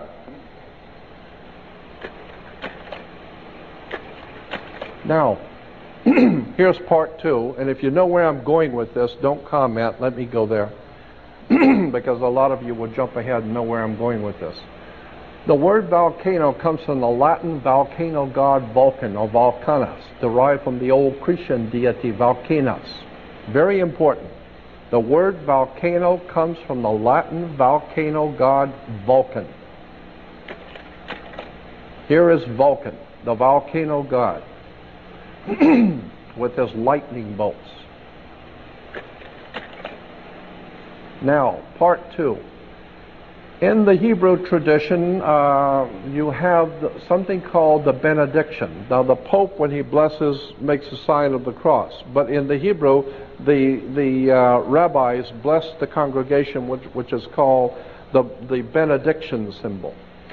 And so the benediction has been used, the benediction or the blessing. Here, the Pentateuch scroll crown with the hands raised in a priestly blessing. Here in downtown Los Angeles, you will see the Hebrew priest giving the priestly blessing. This is called, and here, indeed the Lord is high, and yet he looks upon the lowly, and you will see the priestly blessing. Again, the black robe for the planet Saturn and Yahweh connected to the volcano god Vulcan. And this is why Mr. Spock is a Vulcan. The rabbi and missed the spot. It's all Jewish religion, Hollywood, sex, drugs, and rock and roll. And the Gentiles just love it. Can't get enough of Hollywood. Can't get enough of it. And that's why God has withheld his protection from our nation. This is why our country is now in the darkest period as has ever been, because we have given ourselves over to ignorance, stupidity, ill-informed religious philosophies, and have not come before God with a trite heart and wanting to know the full truth. Here we're told about the manna from heaven. I don't know if you've ever remember, Moses was leading the children of Israel to pick manna from heaven. They would find manna from heaven on the ground each morning, the scripture says. Here they are picking up the manna from heaven on the ground each morning.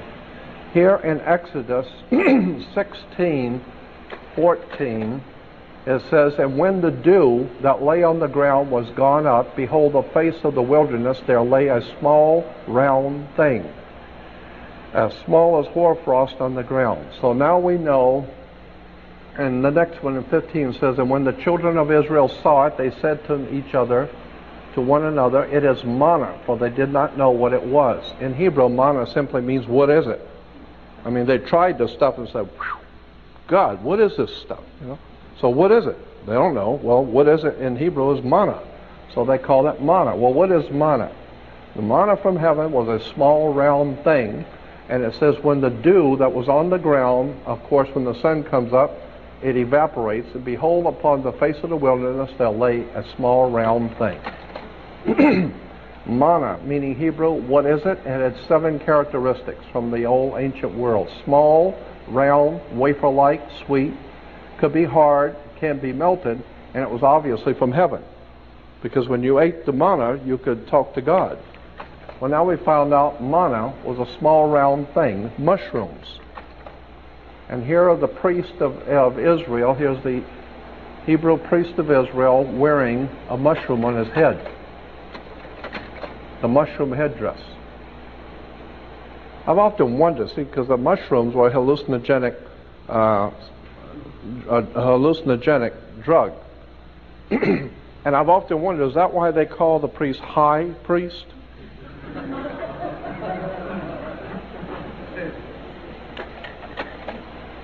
The sacred mushroom, the key to the door of eternity, the search for the sacred plant of the ancients, used to send the mind to another world and into the future. Let me tell you something. I've never tried any drug in the world ever. Not pot, nothing. Ever. However, I am not so stupid as to not be well informed about the potentials for the mushroom. The magic mushroom, from all indication, is a sincerely important discovery that was made in the ancient and prehistoric world. This stuff works. The magic mushroom and other hallucinogenic drugs like that do something to the electromagnetic forces in the brain to open up your mind and open up your spirit to all kinds of profound things that you're just totally not aware of. So, while this is a hallucinogenic drug, nonetheless, this is a very important stuff here. Magic mushrooms are not to be laughed at. It is not a light thing. This stuff is very serious stuff. And that particular kind of mushroom is called a Amanita muscaria. The sacred mushroom and the cross, John Allegro, the third man in charge of the Dead Sea Scrolls, wrote this book. The sacred mushroom and the cross, a study of the nature and origins of Christianity within the fertility cults of the ancient Near East by John Allegro. John Allegro was the number 3 man appointed by the state of Israel, England, and America in charge of the Dead Sea Scrolls. The top 3 men that were picked in the beginning were all fired because of what they said was in the Dead Sea Scrolls that was not supposed to be said. All 3 men were fired. There is the Amanita muscaria. Here in the catacombs of Rome, under the Vatican, you will find paintings in the old catacombs of Amanita muscara being the sacred tree of knowledge of good and evil. Well, the whole concept is if you take the mushroom, it opens up your mind to all kinds of off-the-wall things. And of course you can talk to God. Here's a small group of mushroom heads. Here's another bunch of them. The chump there with the big beard looks like he's been on it for a while. Some more mushroom heads. There they are. So when you see these mushroom headdress, just remember that's where it comes from. Mushrooms. The high priest and all the ancient world, all of them took mushrooms. Okay? So that's it on that. There it is, the high priest of Israel with the mushroom. Now,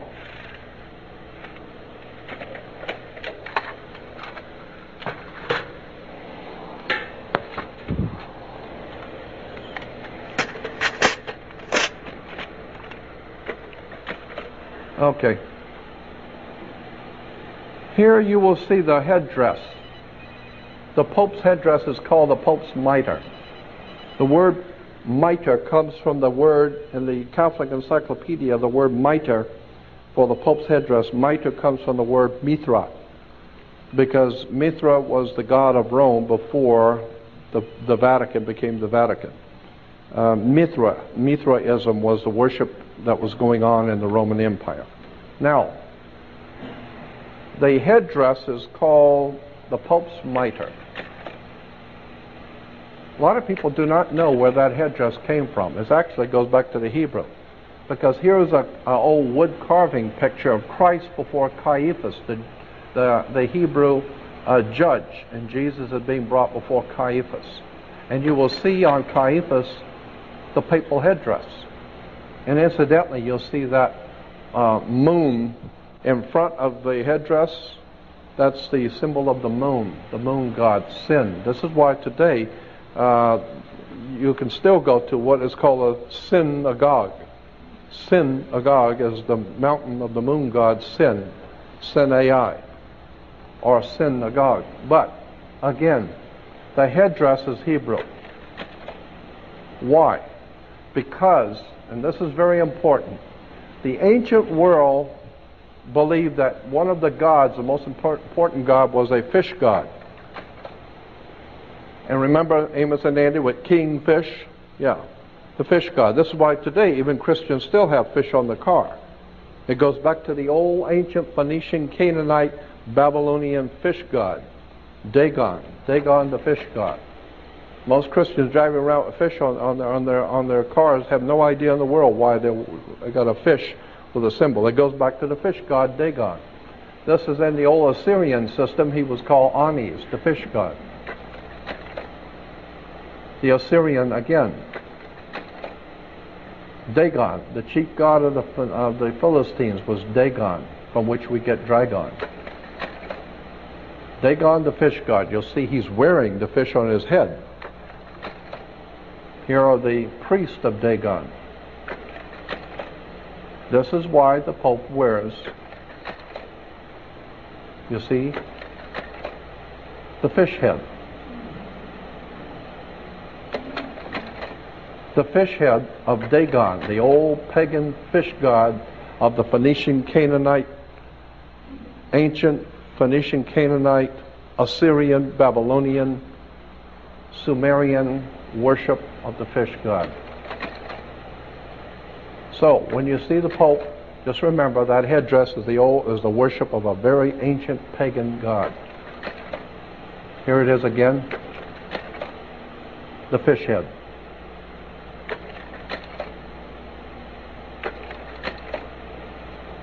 Here are the black robes. Why black robes? Why black squares?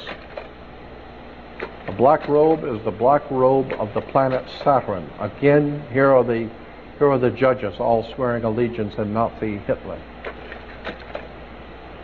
And here are the priests in, incidentally, the priest uniform is called, here it is, just a minute, all black robes. Why black robes?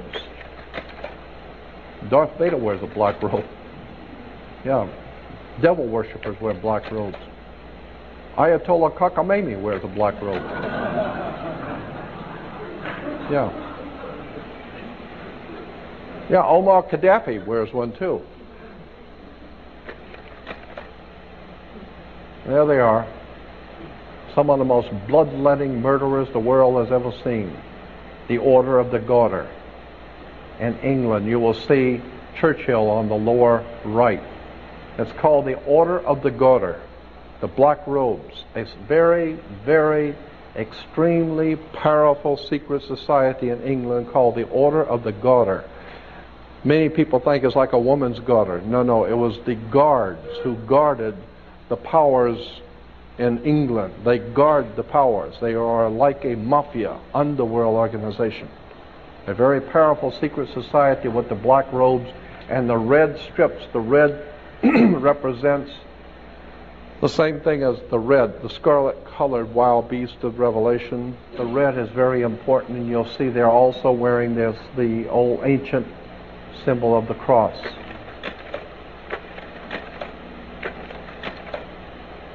Yeah, Mussolini and the fascists, they also have black uniforms. This particular uniform, this particular robe the priest wears is called a Geneva robe. Geneva. The reason why it's called a Geneva robe is because the Vatican has dominated Europe for some 2,000 years, and Europe has dominated the world, and therefore international maritime admiralty law, the law of international banks, is based on Vatican canon law. This is why the Vatican has a Swiss guard. The Swiss guard the Pope. Why? Because it's symbolic. The Switzerland, which is the home of international banking, is guarding the Pope because he's the boss of all bosses. Michael Corleone goes to the Pope, right? Mafia bows before the Pope. International drug traders bow before the Pope. The Pope is probably one of the most fierce, diabolical people the world has ever known. I know. I was born and raised Catholic. I listened to my uncles who were federal judges. I listened to my Uncle Joe. I listened to the people I've read and studied for 42 years. The Vatican is a symbol of world criminal, world empire. And if the Protestants think that they have protested against Rome and gotten something cleaner and better, you've got another thing coming, because 99% of Protestantism came directly out of the Vatican Catholic Church, and neither one of them are worth a damn before God. Somebody had better start doing their homework and understanding that we have been misled away from the true and divine presence in the universe that men have called God. And I am totally committed to trying to help people to learn and see how these symbols have been foisted on us and we didn't even know it. You see Heaven's Gate. Remember this idiot? Heaven's Gate. A gate is a door. I'll run through this very quick. A door or a gateway is an entrance to the realm of the dead. In the Shinto, they have the Heaven's Gate. And I'll run through this very quickly, but it's important. You'll see there's the sun door, the sun gate in Egypt. And the old Aztec, Mayas, and Incas had the Heaven's Gate of the sun door. The universal belief that the sun door of immortality represented the monolithic gateway of the sun. There's the heaven's door, the heaven's gate, the sun door. Consequently, the whole concept of the sun door was to go through the door into the world of the dead, into the occult world beyond. Here's the winged sun door in the Hindu. The sun doors, this goes all the way back to the Akkadian, Babylonian, Sumerian belief that the gods will lead you through Heaven's Gate or the sun door. There is the old Phoenician Canaanite god going through the sun door. Here in the Vatican, you will see a colorful ceremony at the beginning of the Holy Year where the seal is broken on the holy door.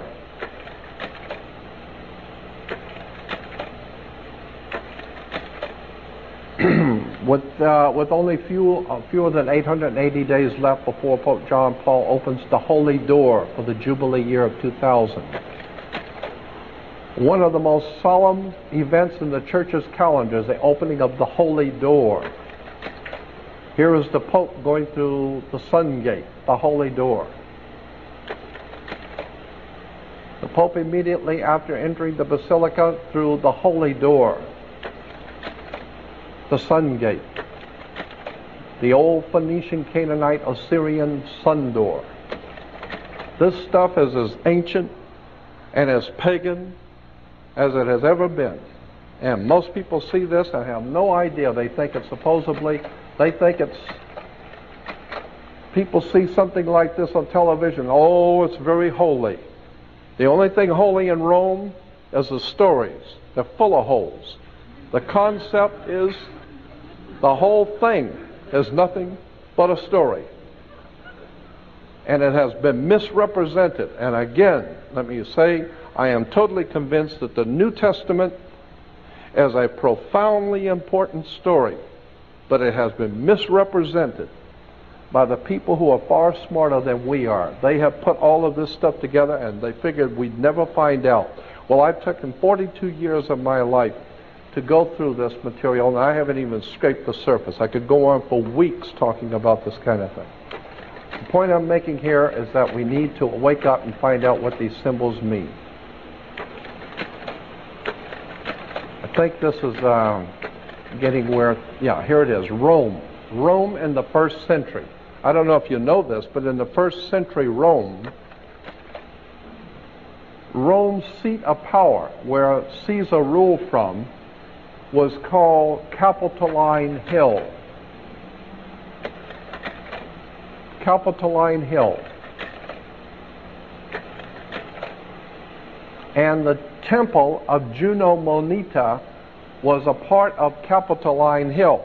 Juno Moneta, which is where we get Juneau, Alaska. Juno Moneta is where we get the word moneta, is where we get the word money. It's because this is where Caesar coined his money, in the temple of Juno Moneta, money. So of course, Caesar, before he went in before the, quote, Senate, end quote, he had to go to the bankers, had to go to the temple to see what the bankers want before he goes into the Senate. There is Capitoline Hill. It's up on the hill. We still say that today. The president's up on the hill. Not realizing when you see the President of the United States up on the hill, this is all Rome.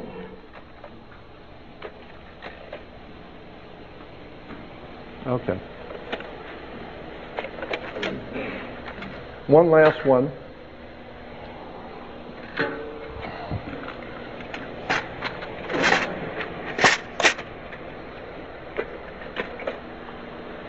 Yeah, domes. Domes are very important. The word dome comes from a Latin word domus. Domus gives us domesticated, dominate, Dominican Republic, domineering, domus. Domus meaning the presence of the divine. Domus. The presence of God, the presence of divine. Domus. And you'll find domes everywhere. Churches have domes. Religious buildings incorporate a dome. The Vatican, dome. St. Peter's, domus. Here we have from a publication showing Jesus giving the keys to Peter, the keys of heaven, the 2 keys. And you will see in the back the Vatican. Domus.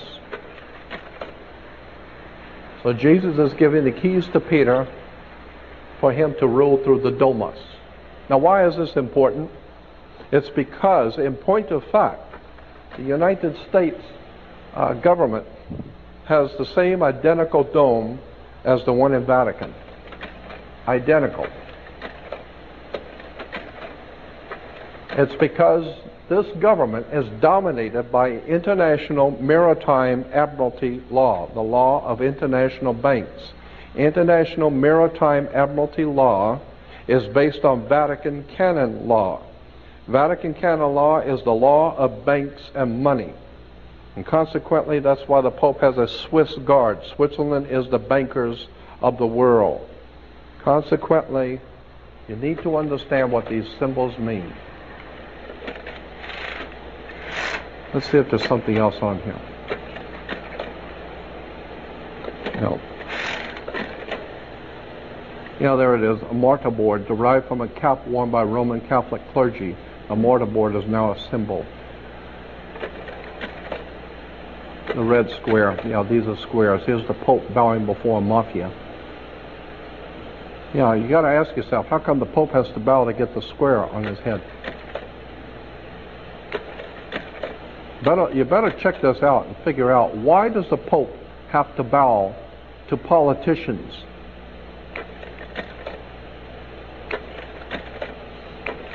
The square, the red square. Isn't that what where Russia was, the Moscow was ruled from? The red square? The red square. You find that in the Vatican, the red square. The Nazis used the red square.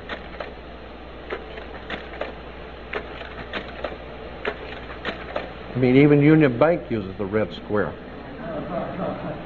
And incidentally, the Union Bank goes back to Adolf Hitler. Adolf Hitler founded a bank with the gold he got from Jews. He founded a bank called the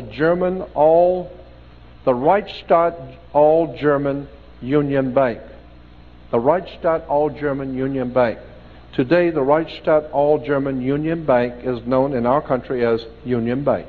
Union Bank was founded by Adolf Hitler. But don't take this personal. It's just business. Understand?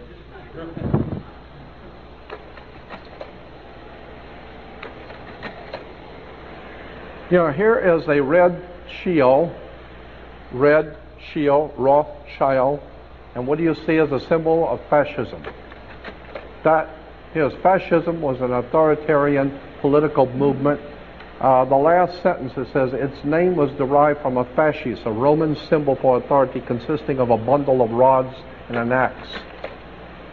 Political life. In most cases, fascists have come to power after a nation has suffered an economic collapse, a military defeat, or some other disaster. The fascist party wins mass support by promising to revive the economy and restore national pride. Say it again? When? Right now. Okay.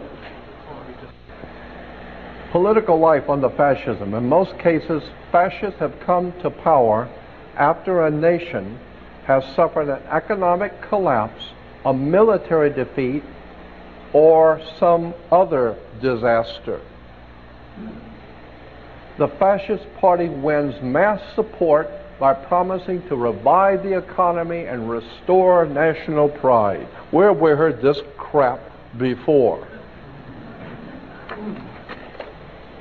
The people running this country are nothing but the patsies for international fascist Nazism. They are fascist murderers all. And one day, there's going to come a time when the divine justice is going to be having its way on this earth, and people like George Bush and all of the other fascist, Nazi, underworld, mafiosi murderers are going to bite the dust. You can bet on it. God has watched the coming and going of Hitler's for thousands of years, and it hasn't impressed him a bit.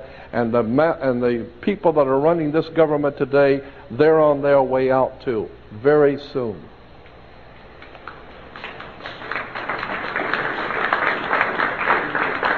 Personal liberty. Personal liberty is severely limited under a fascist government. Here is a fascist.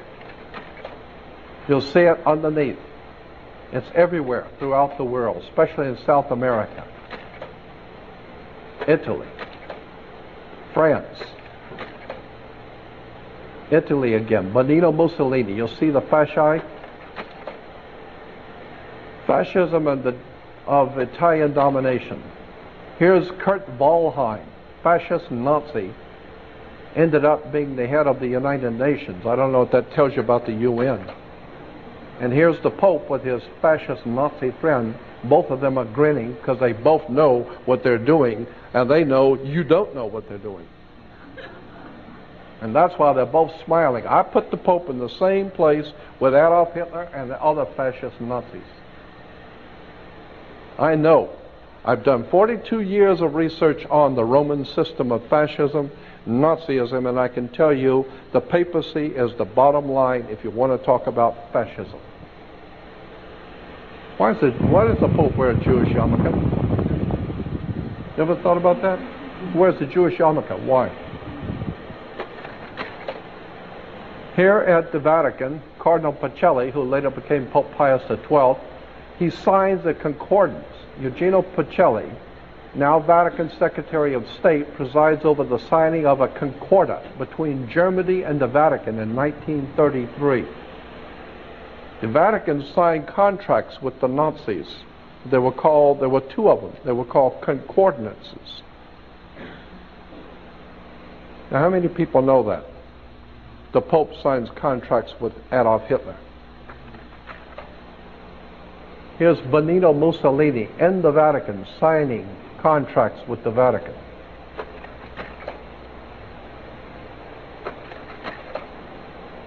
Again, here's another cardinal meeting with all of the fascists on the left. Here are the priests hailing Hitler. Here's Pacelli. Now here's the Cardinal Nuncio, Papal Nuncio in Germany talking to Adolf Hitler. Again, the fasci. Here it is on American coins, the fasci. Here it is in Rome. Take a good look at the fasci on that symbol. Here it is in America. Here it is on the American dime. It's a traditional symbol of republicanism, a fasci as its symbol. Yeah, Republicans have always used the fasci because they crawl on their knees before the Pope and the mafia. You see on both sides of the podium, fascis. That's a fasci. And you'll see it with the president and on both sides of the podium.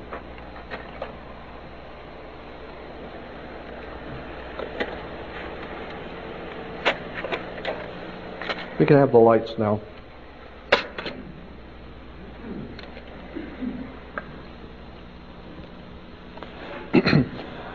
So in conclusion, let me say that what I'm trying to do is alert you and make you aware of the fact that the entire world operates on symbols, words, terms, emblems, national coats of arms, halotry, flags. And for many years I have been fascinated with how much Americans don't know about symbols, and they look at them every day. They haven't got the faintest idea what these things mean. The religious institutions that govern the Western world are as corrupt as any institution that's ever come out of the Western world. But I believe that there is a very powerful story encoded symbolically in the Old and New Testament, but it has been misrepresented. And unless and until we are ready to accept that fact, that there's something in the New Testament that you don't know, there's a symbolism there that's telling you something. And I am fascinated with how much we read things and don't know what we're reading. Let me give you one last example that I think is important and will make the point.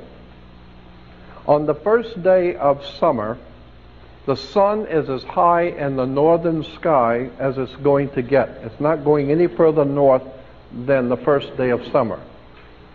It is directly overhead, as high in the northern hemisphere as it's going to get. Each day, from the first day of summer, each day it moves imperceptibly.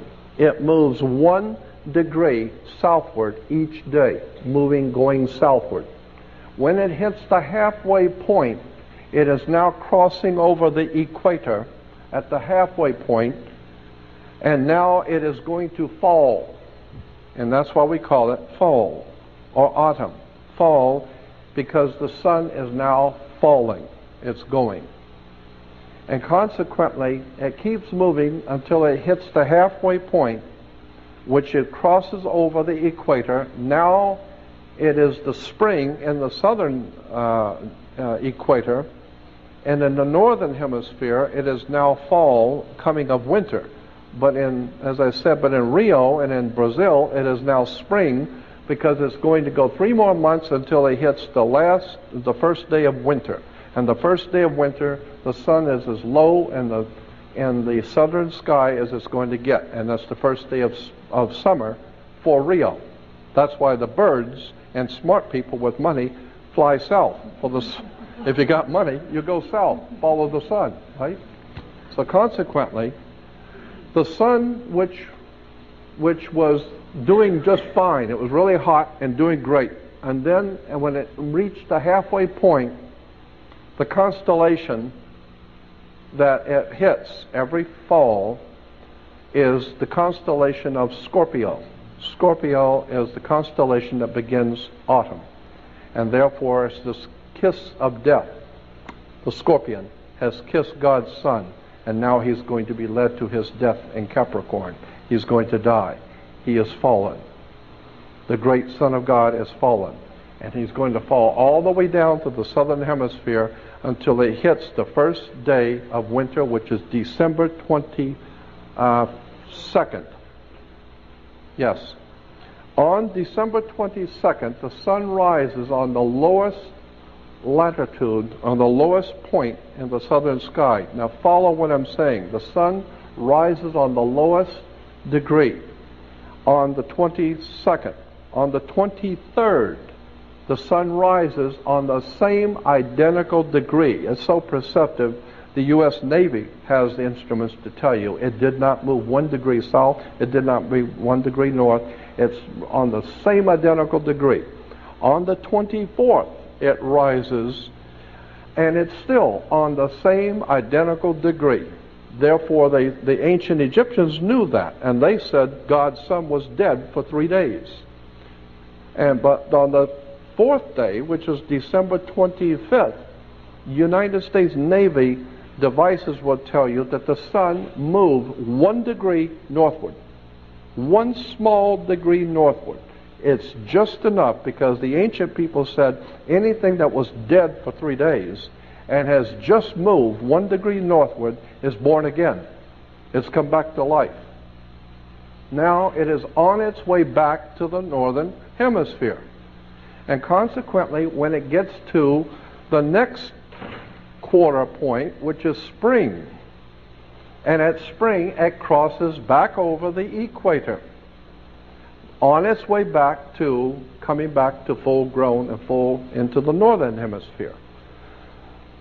Consequently, when you die today, we say the same thing the ancient Egyptians said. When someone dies, we say, grandmother passed last night, grandfather passed away, or uncle passed on. Always the word associated with death in the ancient world was passed. You passed last night. Grandmother passed on. But in the Egyptian, they said that when you died, you left from one world and went into another world. So you passed over into a next world. So when you died, they said, grandfather passed over last night. And I've even heard that term, grandmother passed over last night. Why? Because the sun, which was brilliant in the summer, it hit at halfway point, it crossed over the equator, so it passed over the equator going to the full summer in the southern hemisphere. In the spring, it's coming back, and it passes over the equator again, coming back. And in the ancient world, there was a celebration in the northern hemisphere, because the sun, which was dead in winter, has been reborn on December 25th and has now come back to life. And they called it the Passover. So that the Passover is nothing more than the sun passing over the equator. The Passover. Okay? So consequently, when you, it's a very holy, it's the Passover. What are you talking about? Sun worship, airhead? Wake up. That's all it is. It's just worship of the sun passing over. And so consequently, the Passover happens on the first week of spring. Well, isn't that strange? That it would happen in the first week of spring. Now, of course, Christians would not want to have anything to do with this because this is the Jewish celebration of the Passover. So Christians wouldn't have anything to do with that. But we're still going to be worshiping the sun. But let's say that instead of the Passover, let's say that God's Son is, say, resurrected. Let's say he's resurrected and has come back to life. Well, the Son has been resurrected, has passed over. And so Christians go out on the first day of Easter, Ishtar, and have an Easter sunrise service. Why? Because that's all it is sun worship. You're worshiping the sun on a sunrise service because the sun has passed over, and the Jews call it Passover, Christians call it resurrection. Wake up, it's just sun worship.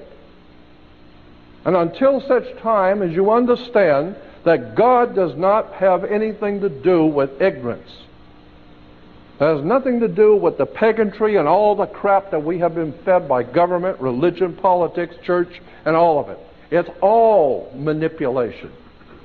What we need to understand is that there is a divine presence in the universe that demands justice and demands intelligence. And that's what I'm here to do, to help people to understand, to get back in tune with the divine nature of the universe. And I believe that that's going to be required very soon, because when all the systems break down and the Christians for the first time begin to think about it, where is Jesus? I would have thought he would be back by now. You need to understand that there's a very powerful story in the New Testament that is telling us what God's thoughts are. But you need to understand it is symbolic, and there's a powerful story there. And one day, if I am invited back, I will do nothing more than for 4 hours do a whole theological discussion about the New Testament and the real story that's encoded in the New Testament, because I believe it's a very powerful story, but it's not the one you think it is. So consequently, my last comments are, I do not wish to offend, I wish to educate, because I believe that's what the divine presence in the universe would want, is truth. Know the truth and it will set you free. And I want to thank you.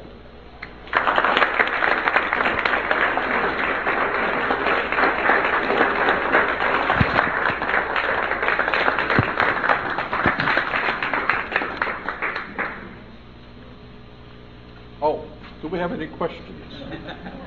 And of course we do. Okay, let me get my mic.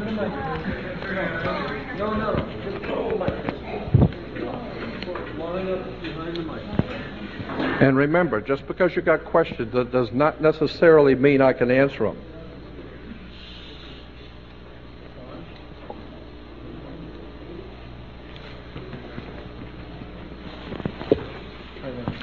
Oh, thank you. Thank you. Jordan, you've answered two very important questions tonight.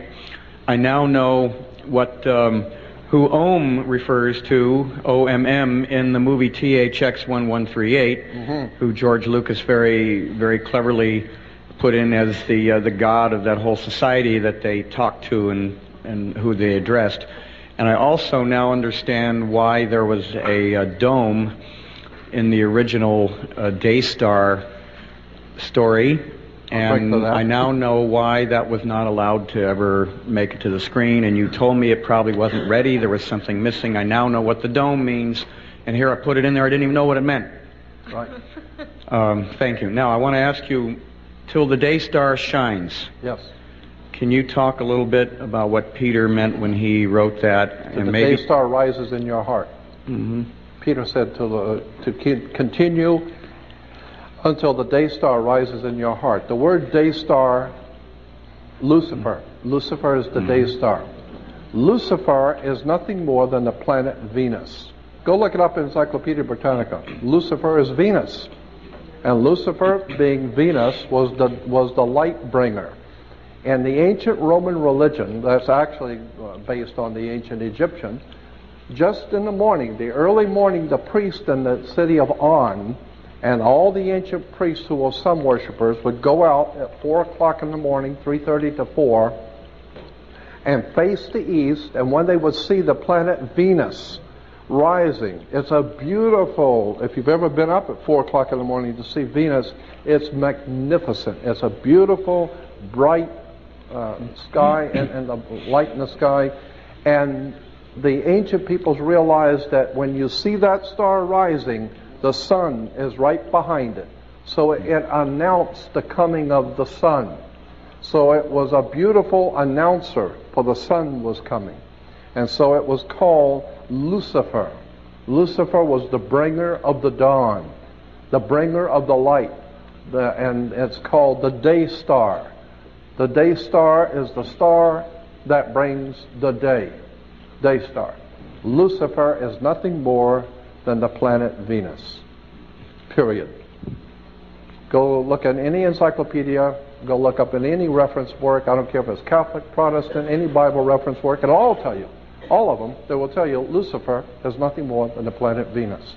But it's highly symbolical, and it means something. It means that light is coming into the world. But the scripture says that the light came into the world, but the world was not worthy of it. Intellectual and spiritual enlightenment is trying to tell you something. And what happens when somebody is intellectually enlightened and trying to teach you something? If you're sleeping in bed and you're sound asleep in bed and someone lights up a 600-watt bulb next to you, the first thing you're going to do is turn away. Why? Because it hurts your eye. You don't want to see it. And then you're going to be mad that somebody did that to you and woke you up with a 600-watt bulb. Why? Because intellectually, someone who is brilliant, who's trying to enlighten you, and you've been sleeping all your life, you're going to be offended that somebody has now caused you to have to think and giving you enlightenment. So consequently, that's what we see all the time. I don't want to see it. I don't want to hear it. Lucifer is nothing more than the day star that brings the day.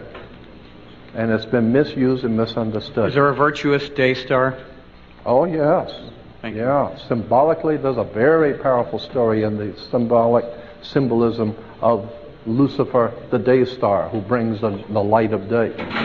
It's a very interesting and very important story, yes. We'll talk about it later. I just want to thank you for all this symbolism, because I'm really into it because of my art background and Flower of Life. But I just wanted to ask you quickly about, I heard somebody mention on the radio about the Twin Towers, about Gemini, something about the Gemini, the stars, the twins. Twins, Yeah, you saw for the that Gemini, the and twin also symbol. 9/11, huh? Yeah. The twin phallic pillars, too, I was showing you. Yeah, right away I thought it said Twin Towers when That's you were it. showing all the phallic signs. But I wanted to know if you could add anything on to that, and also the 9/11. Yes, I will say this, that we today in the Christian West believe that astrology is all of the devil, and actually the word devil is nothing more than the D put in front of the word evil. You write evil and put a D in front of it, it becomes devil. Devil, evil, and God is actually taking one of the O's out of good, and it becomes God. God is good and devil is evil. It's just use of words. But in point of fact, there is a very powerful symbolism in this double phallic symbol. And so what I'm saying is that we've been given to believe and understand that astrology is evil, is of the devil and all that, and have nothing to do with it. Why? Because the church does not want you to discover the name of the tomb. The church does not want you to discover that for as far back as the human race goes, the kings, the rulers, the princes of the earth, All of the intellectuals, all of the most important people in the world know that the whole universe operates around the God's divine plan of the ages. It's astrology is from God. That's from the Bible.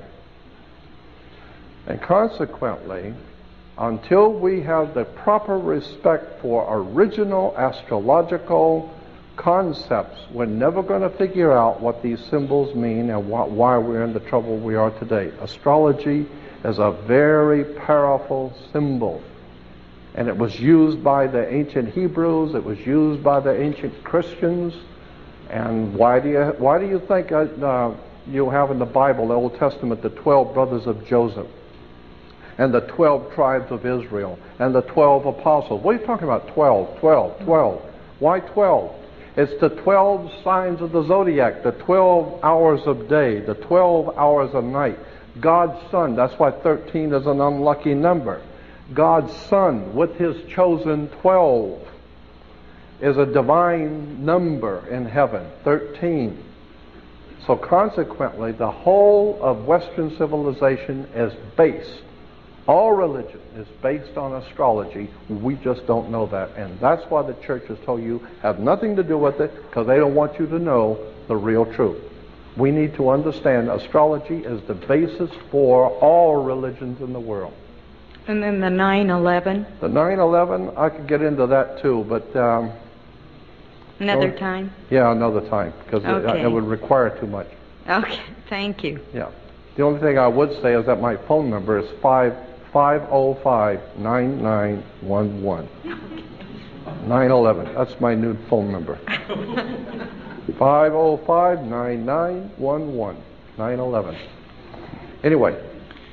I just wanted to ask you if you had any comments on the red planet Mars, and if there was any symbolism to the fact it recently passed at its closest point to the planet Earth, and we're now in a war. Yeah, let me say this. That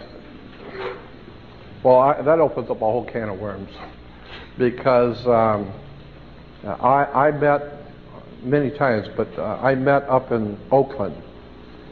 About 4 or 5 years ago, I met up in Oakland with about 8 other people. It was a secret meeting I was invited to. And for 3 days and 3 nights, we were all enclaved at the hotel. Richard Hoagland was there, Richard, myself, and there was 6 or 7 other people. And what we did is we paid for the restaurant in the hotel. We paid, all of us chipped in and paid for the particular table in the back of the restaurant for 3 days. We took it over and commandeered it for 3 days. And the idea is that the 8 or 10 of us, whatever it was, would sit there from morning till night and go through each other's work. Richard Hoagland sat right with me for 3 days and heard all of my material, heard it all. And we talked about Mars, and he divulged a lot of stuff that he's never talked about in public.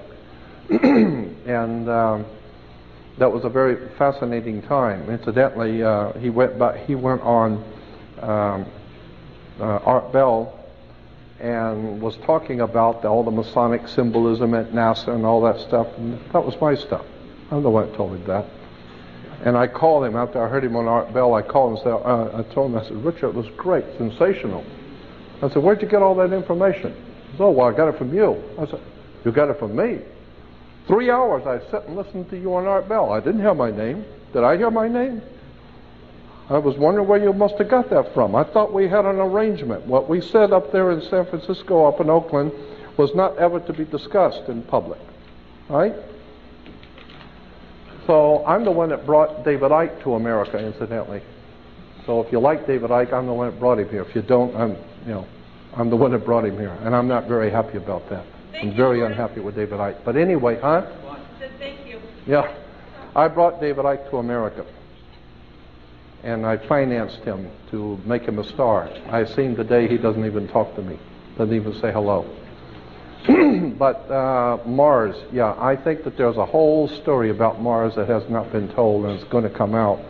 that there might very well be life there now. Do you know that Tom Van Flander has a website, and he's one of the most legitimate, de jure, real physicists, plasma physicists in the world today, a very important man. And he has on his website pictures of artifacts on Mars's surface that I've never seen before. He's got pictures, actual zoomed-in pictures. And you got to remember, Tom Van Flanders is a very important man in the world of science today, and he's got pictures of cylinders on the face of Mars going into the Earth, into Mars and coming out. They're like a subway system, and it's like plastic or glass, and you can see the wrappings around, some kind of material wrapped around these cylinders. They must be huge, but they come out of the surface of Mars and go back in. They go behind huge mountains and come back out and go back down again. It looks like a subway system. And when you look at this thing, you tell, what the hell is a subway system doing on Mars? And in this article, he's saying that there are many things that NASA has known that's on Mars that they haven't told you yet.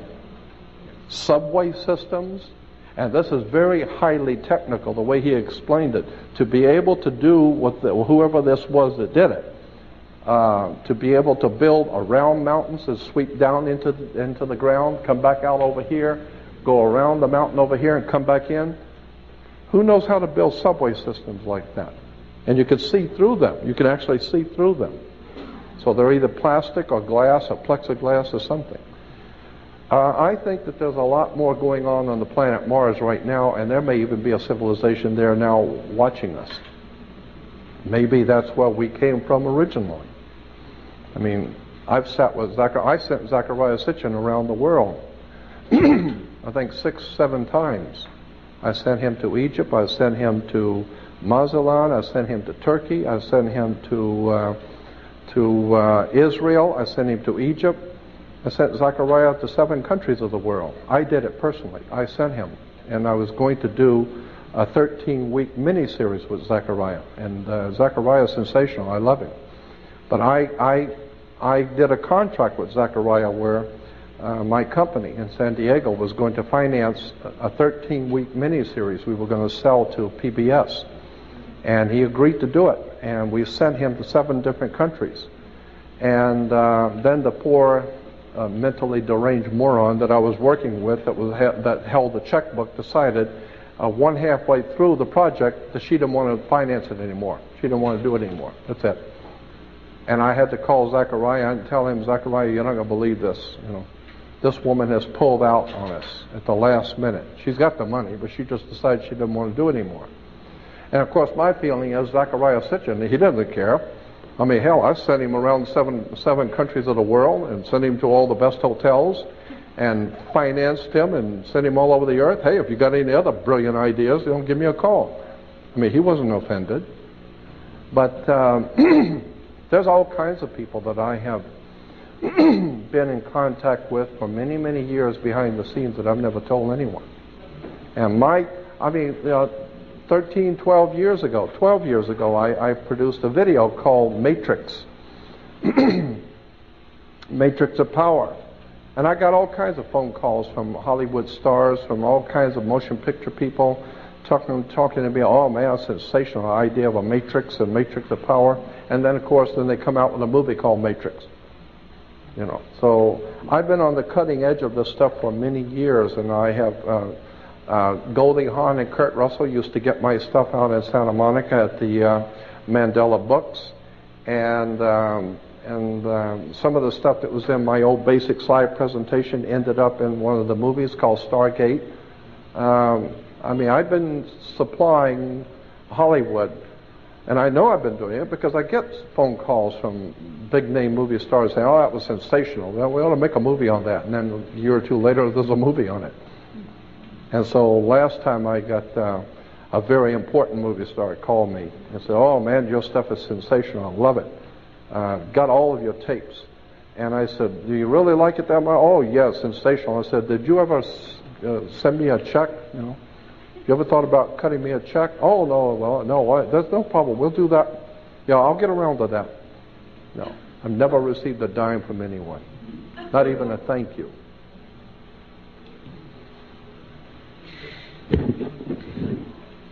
I have a question. I know that you said that you were going to talk later about, or on another occasion, about your interpretation of the New Testament. Hopefully, I will. Well, hopefully you will, yes. But what about the avatar stories from around the world? You know, the ancient Krishna and Rama and Osiris stories and so forth. I also, years ago, heard someone talk about the incident in the New Testament in which Lazarus is described as rising, and showing that the exact same story occurs in ancient Egyptian mythology, where Bethany is Betanu and Lazarus, I believe, is Lazareu. I mean, it's exactly the same story. The names are changed just ever so slightly. So there are obviously these correspondences through time and yes. different places, but what do you think about the fundamental concept of the avatar phenomenon?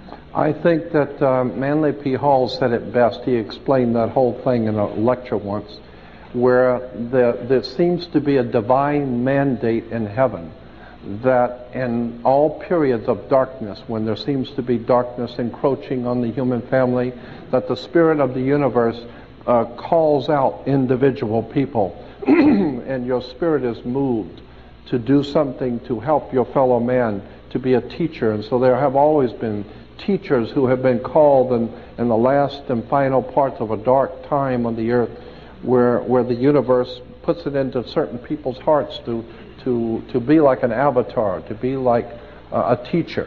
Well, we don't have any problem talking about Isaiah, Jeremiah, any of the prophets of old, and Joel and the Apostle Paul, but to bring it down into modern day, now that's different. Now, if you're going to talk about God's leading you to do something, you must be an idiot. Now, Billy Graham, we understand, he's being led by the Lord. Go look in the Oxford Dictionary of the English language. Look at the word Lord. L-O-R-D comes from L-A-R-D. That's the way it was spelled in the King's English, Lord. So consequently, when I see, I'm serious. This is why Christ is the Christos, is oil. Well, congealed oil is the Lord. But the idea of an avatar or a teacher has been with us for thousands of years, and it's true. Every time the world is heading into darkness, it seems like God or the divine presence in the universe moves certain people in their heart to stand up against the darkness and help their fellow man, like the scripture says, just carry even one candle will light a darkened world. So I believe that there is something to this idea that God raises up individuals to enlighten his fellow man in dark periods of history. Could I ask you one other question about astral theology? Have you looked into the Mayan calendar? What do you think about that? Well, I think the Mayans and the Aztecs and the Incas and the Toltec and all of those ancient people, I think South America and Central America is just cram-filled with interesting ancient stuff. And we tend to feel that the Egyptians and the people from that area of Africa and in Europe somehow or another got over here to South America because we still have the same pyramids and the same symbolism. We find the same symbolism in Central and South America we find in the Middle East. And so obviously they came from the Middle East and Egypt and Africa across to South and Central America. I'm saying, maybe not. Maybe it started in Central America and South America and went to that way. Why do you, and I am totally convinced in my own mind that the most ancient cultures on the face of the earth, as in South America and Central America, probably 100,000 years old or more, in Peru and Brazil and that whole area of the world, I think is just replete with ancient stuff that far, far exceeds anything Egypt ever did. So I'm seeing that there's a whole world of questions that we've never been allowed to ask. I think that Central and South America is the epitome of ancient civilizations. I don't even know, I don't think that the ancient Mayas and the Aztecs and those people, those are the ones we know of. I think that there were some very old ones, like Earth Base 1. Earth Base 1 is in the Andes. It's as high up in the Andes as you can get, and it is a profoundly, it's so high up that people going there today can hardly breathe. Even mountain climbers say it's very difficult to breathe. It's so far, so high up, and yet the stones are like 100 tons, 300-ton stones, and they're all cut flawlessly and pieced together. And I'm thinking, wait a minute, who moves 200-ton stones in air that even the best mountain climbers can hardly catch their breath? And there's no way to plant food up there. You don't plant anything up at that height. So how did these people feed themselves and move 200 and 300-ton stones? And not one, from all over. They're just huge temples built with these stones. And I'm saying somebody better start looking at this. I'll tell you what I think really happened. I think that we are a creation of someone else. I think that's what happened. I think somebody came here a long time ago and created us. No. And they're still with us. Where is Earth Base 1 that you refer to? It's I'm not sure. I think it was Ecuador, but I'm not sure. But I'll tell you where you can find it. Well, you just look for it. It's just called Earth Base 1. You can look for it in reference works. And on the web, they got a lot of material on Earth Base 1. They call it Earth Base 1 because it seems to be the oldest city on the earth. Incidentally, they say Jericho was the oldest city. No, Jericho is not the oldest city in the world. Heaven. Earth Base 1, now that's old. You know the story about the walls come tumbling down from Jericho? There's only one problem with that story. Jericho never had any walls. You know, I don't know how the walls could fall down from Jericho when they never had any walls. But we don't let things like that bother us. But what I was referring to about the Mayan calendar, 2012, I mean, do you think... 2012, I know. I don't know what that's going to bring, but I got a feeling something as very big is going to happen in 2010 to 2012. We're already in the age of the fifth sun now? I think that's what they call it. All of that kind of stuff, I think, is very, very legitimate. I'm not a world's foremost authority on it, but I know enough about it to know it's very legitimate. Yes? Hold on a second. They want to do a quick tape change. Okay. So then I got my two questions. I'll drink to that. Okay.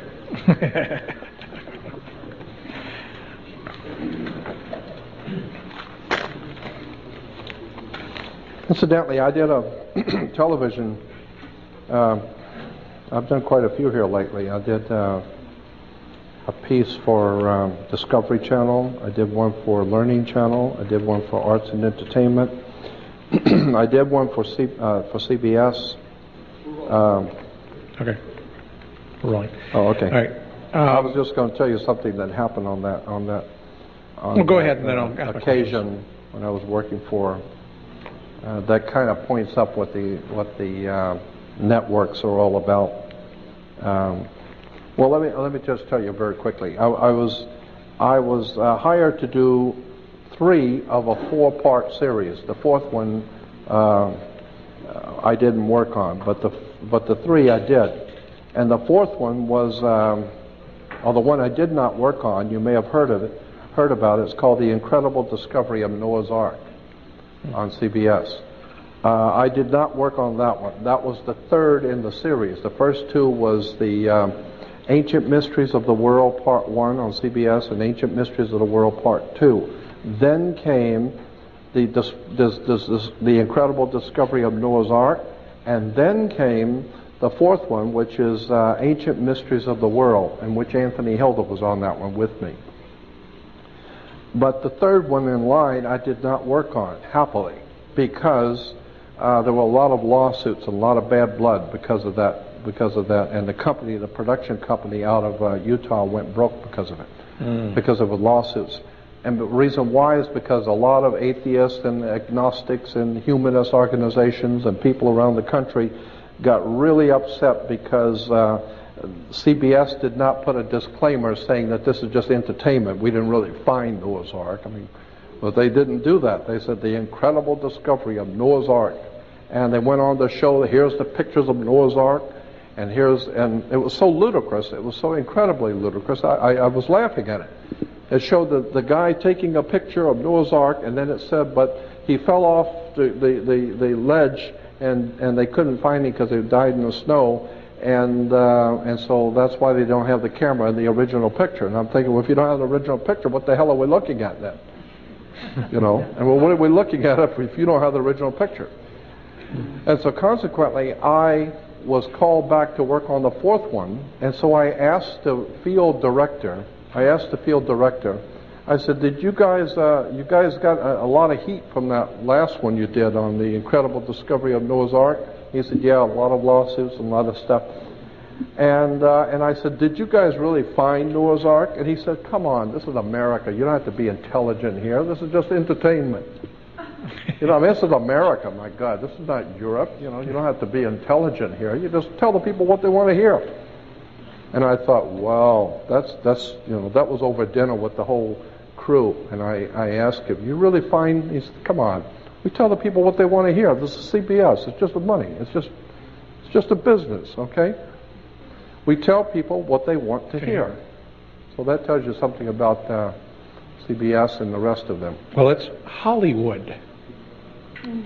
Touche. So what's your question? Okay.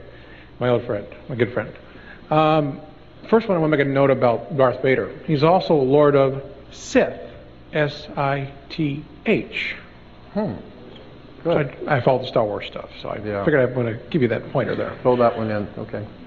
So it's documented now. My first question is regarding Isis, Ra, Elohim. Yeah, El. Yeah, Isis, Ra, El. El, okay. Isis was a feminine principle of wisdom in Egypt. It's spelled I-S-I-S, Isis. Then the coming of one of the pharaohs changed the worship of Isis to the worship of Amun-Re, Amen-Ra, which is incidentally why Christians still say Amen at the end of the prayer, because they're sending the prayer through God's Son, Amen-Re, Amun-Ra, Amen. And consequently, when the Phoenician Canaanites, when the Hebrews went north into Palestine, they encountered a people that were already there for thousands of years. They were called Palestinians, which was very clever. I mean, that's where you would expect to find Palestinians, is in Palestine. And so when they went into Palestine, they had already learned all the wisdom and the religious teachings of Isis, spelled I-S-I-S. Then they learned the new concept of the new religion of Amun-Re, R-A. And now they encountered the Palestinians, and the Palestinians' god was El, the planet Saturn, El, E-L. Consequently, the religion grew out of Isis, Ra, El, I-S-R-A-E-L. Israel is nothing more than Isis, Ra, and El. Consequently, there's nothing holy about Israel. And why is Jerusalem called the holy city? The holy city is because, they're full of holes. The holy city is because every kind of licentious, filthy, degenerate religion that can come into the mind of men has been practiced there. Everything from child sacrifice, pornography, violence, human sacrifice, I don't care how filthy it is or how dirty it is, they were doing it in Jerusalem. And that's why symbolically God's Son, the light of the world, would say to Jerusalem, Jerusalem, Jerusalem, killer of the prophets and stoner of those sent to you. Anything that is truly enlightened and intelligent wouldn't have a damn thing to do with you. All you do is child sacrifice, pornography, violence, money grubbing, money changers. The whole thing was filthy from day one. There ain't nothing holy in Jerusalem. Ain't never been nothing holy in Jerusalem, and there's nothing going to be holy in Jerusalem, Salt Lake City, Rome, or any place else. Religion is nothing more than manipulation of the human mind. There is a powerful spiritual dynamics to the universe, but unhappily most Americans haven't got into the faintest idea about any of that. And I think that that's what's coming. I think there's going to come a time when we're going to start thinking in terms of, wait a minute, let's back up and look at this all over again. Who are we really, and what is astrology, and what is the Bible, and who really wrote it? And that's what I'm hoping to do, to be able to enlighten people that there's something else going on we haven't been told. Yes, what else? And the final thing is, a friend of mine wanted me to ask you, where does the Jesus, the oil Christ story actually fit then? What is the, or who is Jesus Christ to you, or is your understanding of these things? Well, Christ is merely oil, and oil was used to anoint kings and princes. And all of the ancient world always anointed their kings and rulers and princes with oil. They poured it in the head of the kings and princes. And therefore you were anointed. The word anoint was a word that was used in relation to sex. And so the king always represented the penis head. The king was always the big cock in town. He was the major penis head. He was the major man. He represented the male fertility, and all the women belonged to him.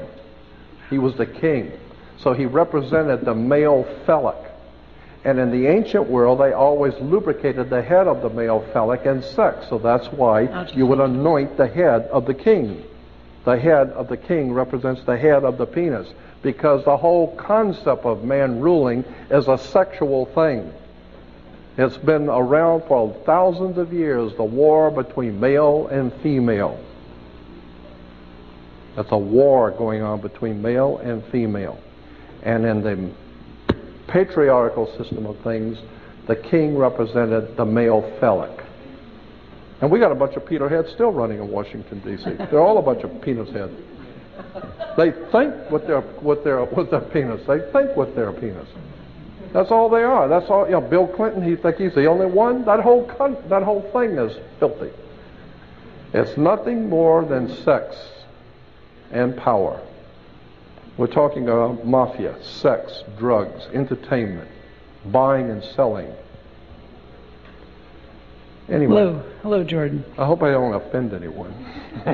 That was great, and my name being Christopher, which involves the Christos or Bless the you, Christopher, yes, Bless you. carrier of Christ or whatever. I've had to go with that my entire life.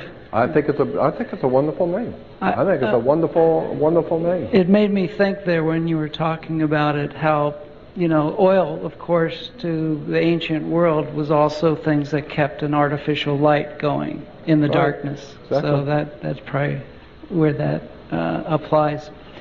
I had seen you before talking about the water carrier, the bringer of water, like in the Last Testament. Aquarius. Yeah. You're right. Yeah. Could you talk a little bit about the symbology there as it applies astrologically now that we're going from the Piscean into the Aquarian? And Luke 10:22, in the book of Luke, Jesus is saying to his chosen 12, this is a symbolic story, and Jesus is saying to his chosen 12, they ask him, where are we to go now that we are going to celebrate the last Passover? Where are we to go? And he says, go into the city and you will see a man carrying a water pitcher. Go into the house of the man with a water pitcher. Well, anybody who has ever read anything about astrology knows that the house of the man with the water pitcher is the house of Aquarius. So every 2,000 years, and everyone has a different calculation. The Chinese say it's 2,150 years. The Egyptians said it was 2,125 years. The Sumerians said it was 2,100 and something years. So everybody's got a different calculation. That's why Jesus said, no man knows the day or the hour, only the Father who knows. But every 2,000 years, the sun enters a new constellation of the zodiac at the equator. If you go to the equator and stand right on the equator and look east, and when the sun rises, you will see a constellation of the zodiac. And for 2,100 years, the sun rises on that constellation. but you will see it at the beginning. It's over here. And for 2,100 years, the constellation keeps moving until it hits a point over here, and now it's leaving. And now the next constellation is coming in. So every 2,100 so years, the next constellation moves in. So God's Son is our risen Savior. He rises in the next constellation of one of His chosen 12. And so in Luke 10:22, He says, go into the house of the man with the water pitcher. What we're talking about is Jesus was the great fisherman, represented by the fish, because it's Pisces. We've been living in the age of Pisces for 2,000 years. So when we hear people today saying we're living in the end times, the last days, we are living in the end times, last days of Pisces. And before Pisces, go backwards. This is the way you do it. You go backwards in the zodiac, not forward. What was the constellation 2,000 years before Jesus? Was the Aries, the ram. That's why the Jews blow the ram's horn. The shofar is when the sun would come up, they would blow the ram's horn, because it's the 2,000 years of Aries, the ram, God's Son in the age of the ram. And that was, and then of course Moses inaugurated the 2,000 years of Aries, the ram, that blow the ram's horn. And that's why when Moses comes back down from the mountain, he sees the children of Israel worshiping a golden calf. Golden, the sun. Calf, Taurus, the bull. The Taurus, the bull, golden calf. Consequently, the Jews were into astrology. And they realized that every 2,100 years, the Son, the Redeemer, our risen Savior, will come back into His kingdom. And now we're waiting for God's kingdom to come and His will to be done on the earth as it is in heaven. Meaning that we're waiting for the sun to rise on a new dawn, a dawning of a new era, in which mankind will now step into the age of Aquarius for the next 2,000 years of human existence. The Bible is replete with this stuff, and all you got to do is spend hours and days and weeks at the seminars and the seminaries and talk with the rabbis, and they all tell you, of course, that's what it's all about. I had one of the highest ranking rabbis in America. I'm not going to give you his name because people will see this, and I don't want them calling him. But he's back in Massachusetts. He's probably gone now. This is many years ago. But we used to talk about this. He was a head of a very powerful rabbinical association. And I used to ask him, I said, Rabbi, tell me the truth. Was there an Abraham, Isaac, and Jacob? I mean, did these people actually live? And he said to me, look it, you've got Isis, Osiris, Horus. You've got Brahma, Vishnu, Shiva. You've got Father, Son, and Holy Ghost. Hey, we're Jews. We've got to have something too, right? Everybody's got to have a triune God. Brahma, Vishnu, Shiva, Osiris, Horus, Isis, Father, Son, Holy Ghost. So we got to have something. Okay, so we got Abraham, Isaac, and Jacob. How do you like that? Well, was there an Abraham, Isaac, and Jacob? I don't know. Was it an Osiris, Isis, and Horus? No. Well, it's just a story. There was no Abraham, Isaac, and Jacob. There was no Abraham. Abraham, the Jewish reference works will tell you, was Abram. Abram. Abram. Ab, A-B, in the ancient Hebrew meant father, and Ram was the ram, Aries the ram. He was your father for 2,000 years. He was your father. Abram. Abraham, Isaac, and Jacob is nothing more than the triune God. And the triune God is nothing more than the sun in the rising, the sun at 12 noon, and the sun in the evening. The newborn, the full-grown, and the man that dies. The triune God. And that's why it's still the sun. It's the sun in the morning, it's the sun at high noon, and it's the sun at night. So it's still the same God. It's three persons in one God. Yeah, the one God is the sun, and there's 3 points in His life. So consequently, this is a fascinating material when you start talking to the rabbis and doing the research and you find out, my God, how long have you known this? You know, have you known this all your life? Yeah. And I said to him, why don't you tell other people this? And this is fascinating stuff. And he said, look, what do you want me to do? I got to go out and get a job? Come on. You know, if I tell people what the real truth is, I'm not going to be a rabbi very long. So anyway. As far as you know, is there any validity to the stories of Jesus fathering children to Mary Magdalene? That's the very interesting, that's Holy Blood, Holy Grail, British Israel, Holy Blood, Holy Grail material. That's very interesting. I don't think so at all. I don't think there is. I think it is a front. I think it is a story that's being put out by the Illuminati to give legitimacy to their coming world power, that they want to run the world, and therefore they got legitimate reasons because Jesus is their father, their great-great-great-great-grandfather. So I don't think there's any validity to it at all, but I do think British Israel Freemasons are using it. The British Israel philosophy is nothing more than a front for a group of men who think they're going to control the world, and they're trying to lend legitimacy to it by saying that Jesus fathered them. I know that whole story. Believe me, I've been following it for years. It first came out to my attention from Holy Blood, Holy Grail with Bajent Lee and Lincoln, but my God, since then there's been about 25 books written on that subject of Jesus fathering children. I don't believe it for a minute. I think it's a front story. I think it's a cover story for the Illuminati who's trying to take over the world and make themselves look legitimate. They're nothing but scum as far as I'm concerned. Jordan Maxwell, please give him a hand. Thank you, Jordan. Thank you. This guy could go on for weeks with this stuff, and sometimes will, unless he's... I'm assuming that I'm through here. I guess that's what... yeah, we've just given you the hook here, kid. Listen, thank you for showing up on Rose Bowl night. Thank you, Wendy, for carrying on. The Joan of Arc, when the country is at risk. If it wasn't for her, we wouldn't be here tonight. Give Wendy a hand, please. God bless. And Happy New Year to you all. And good night. And good night.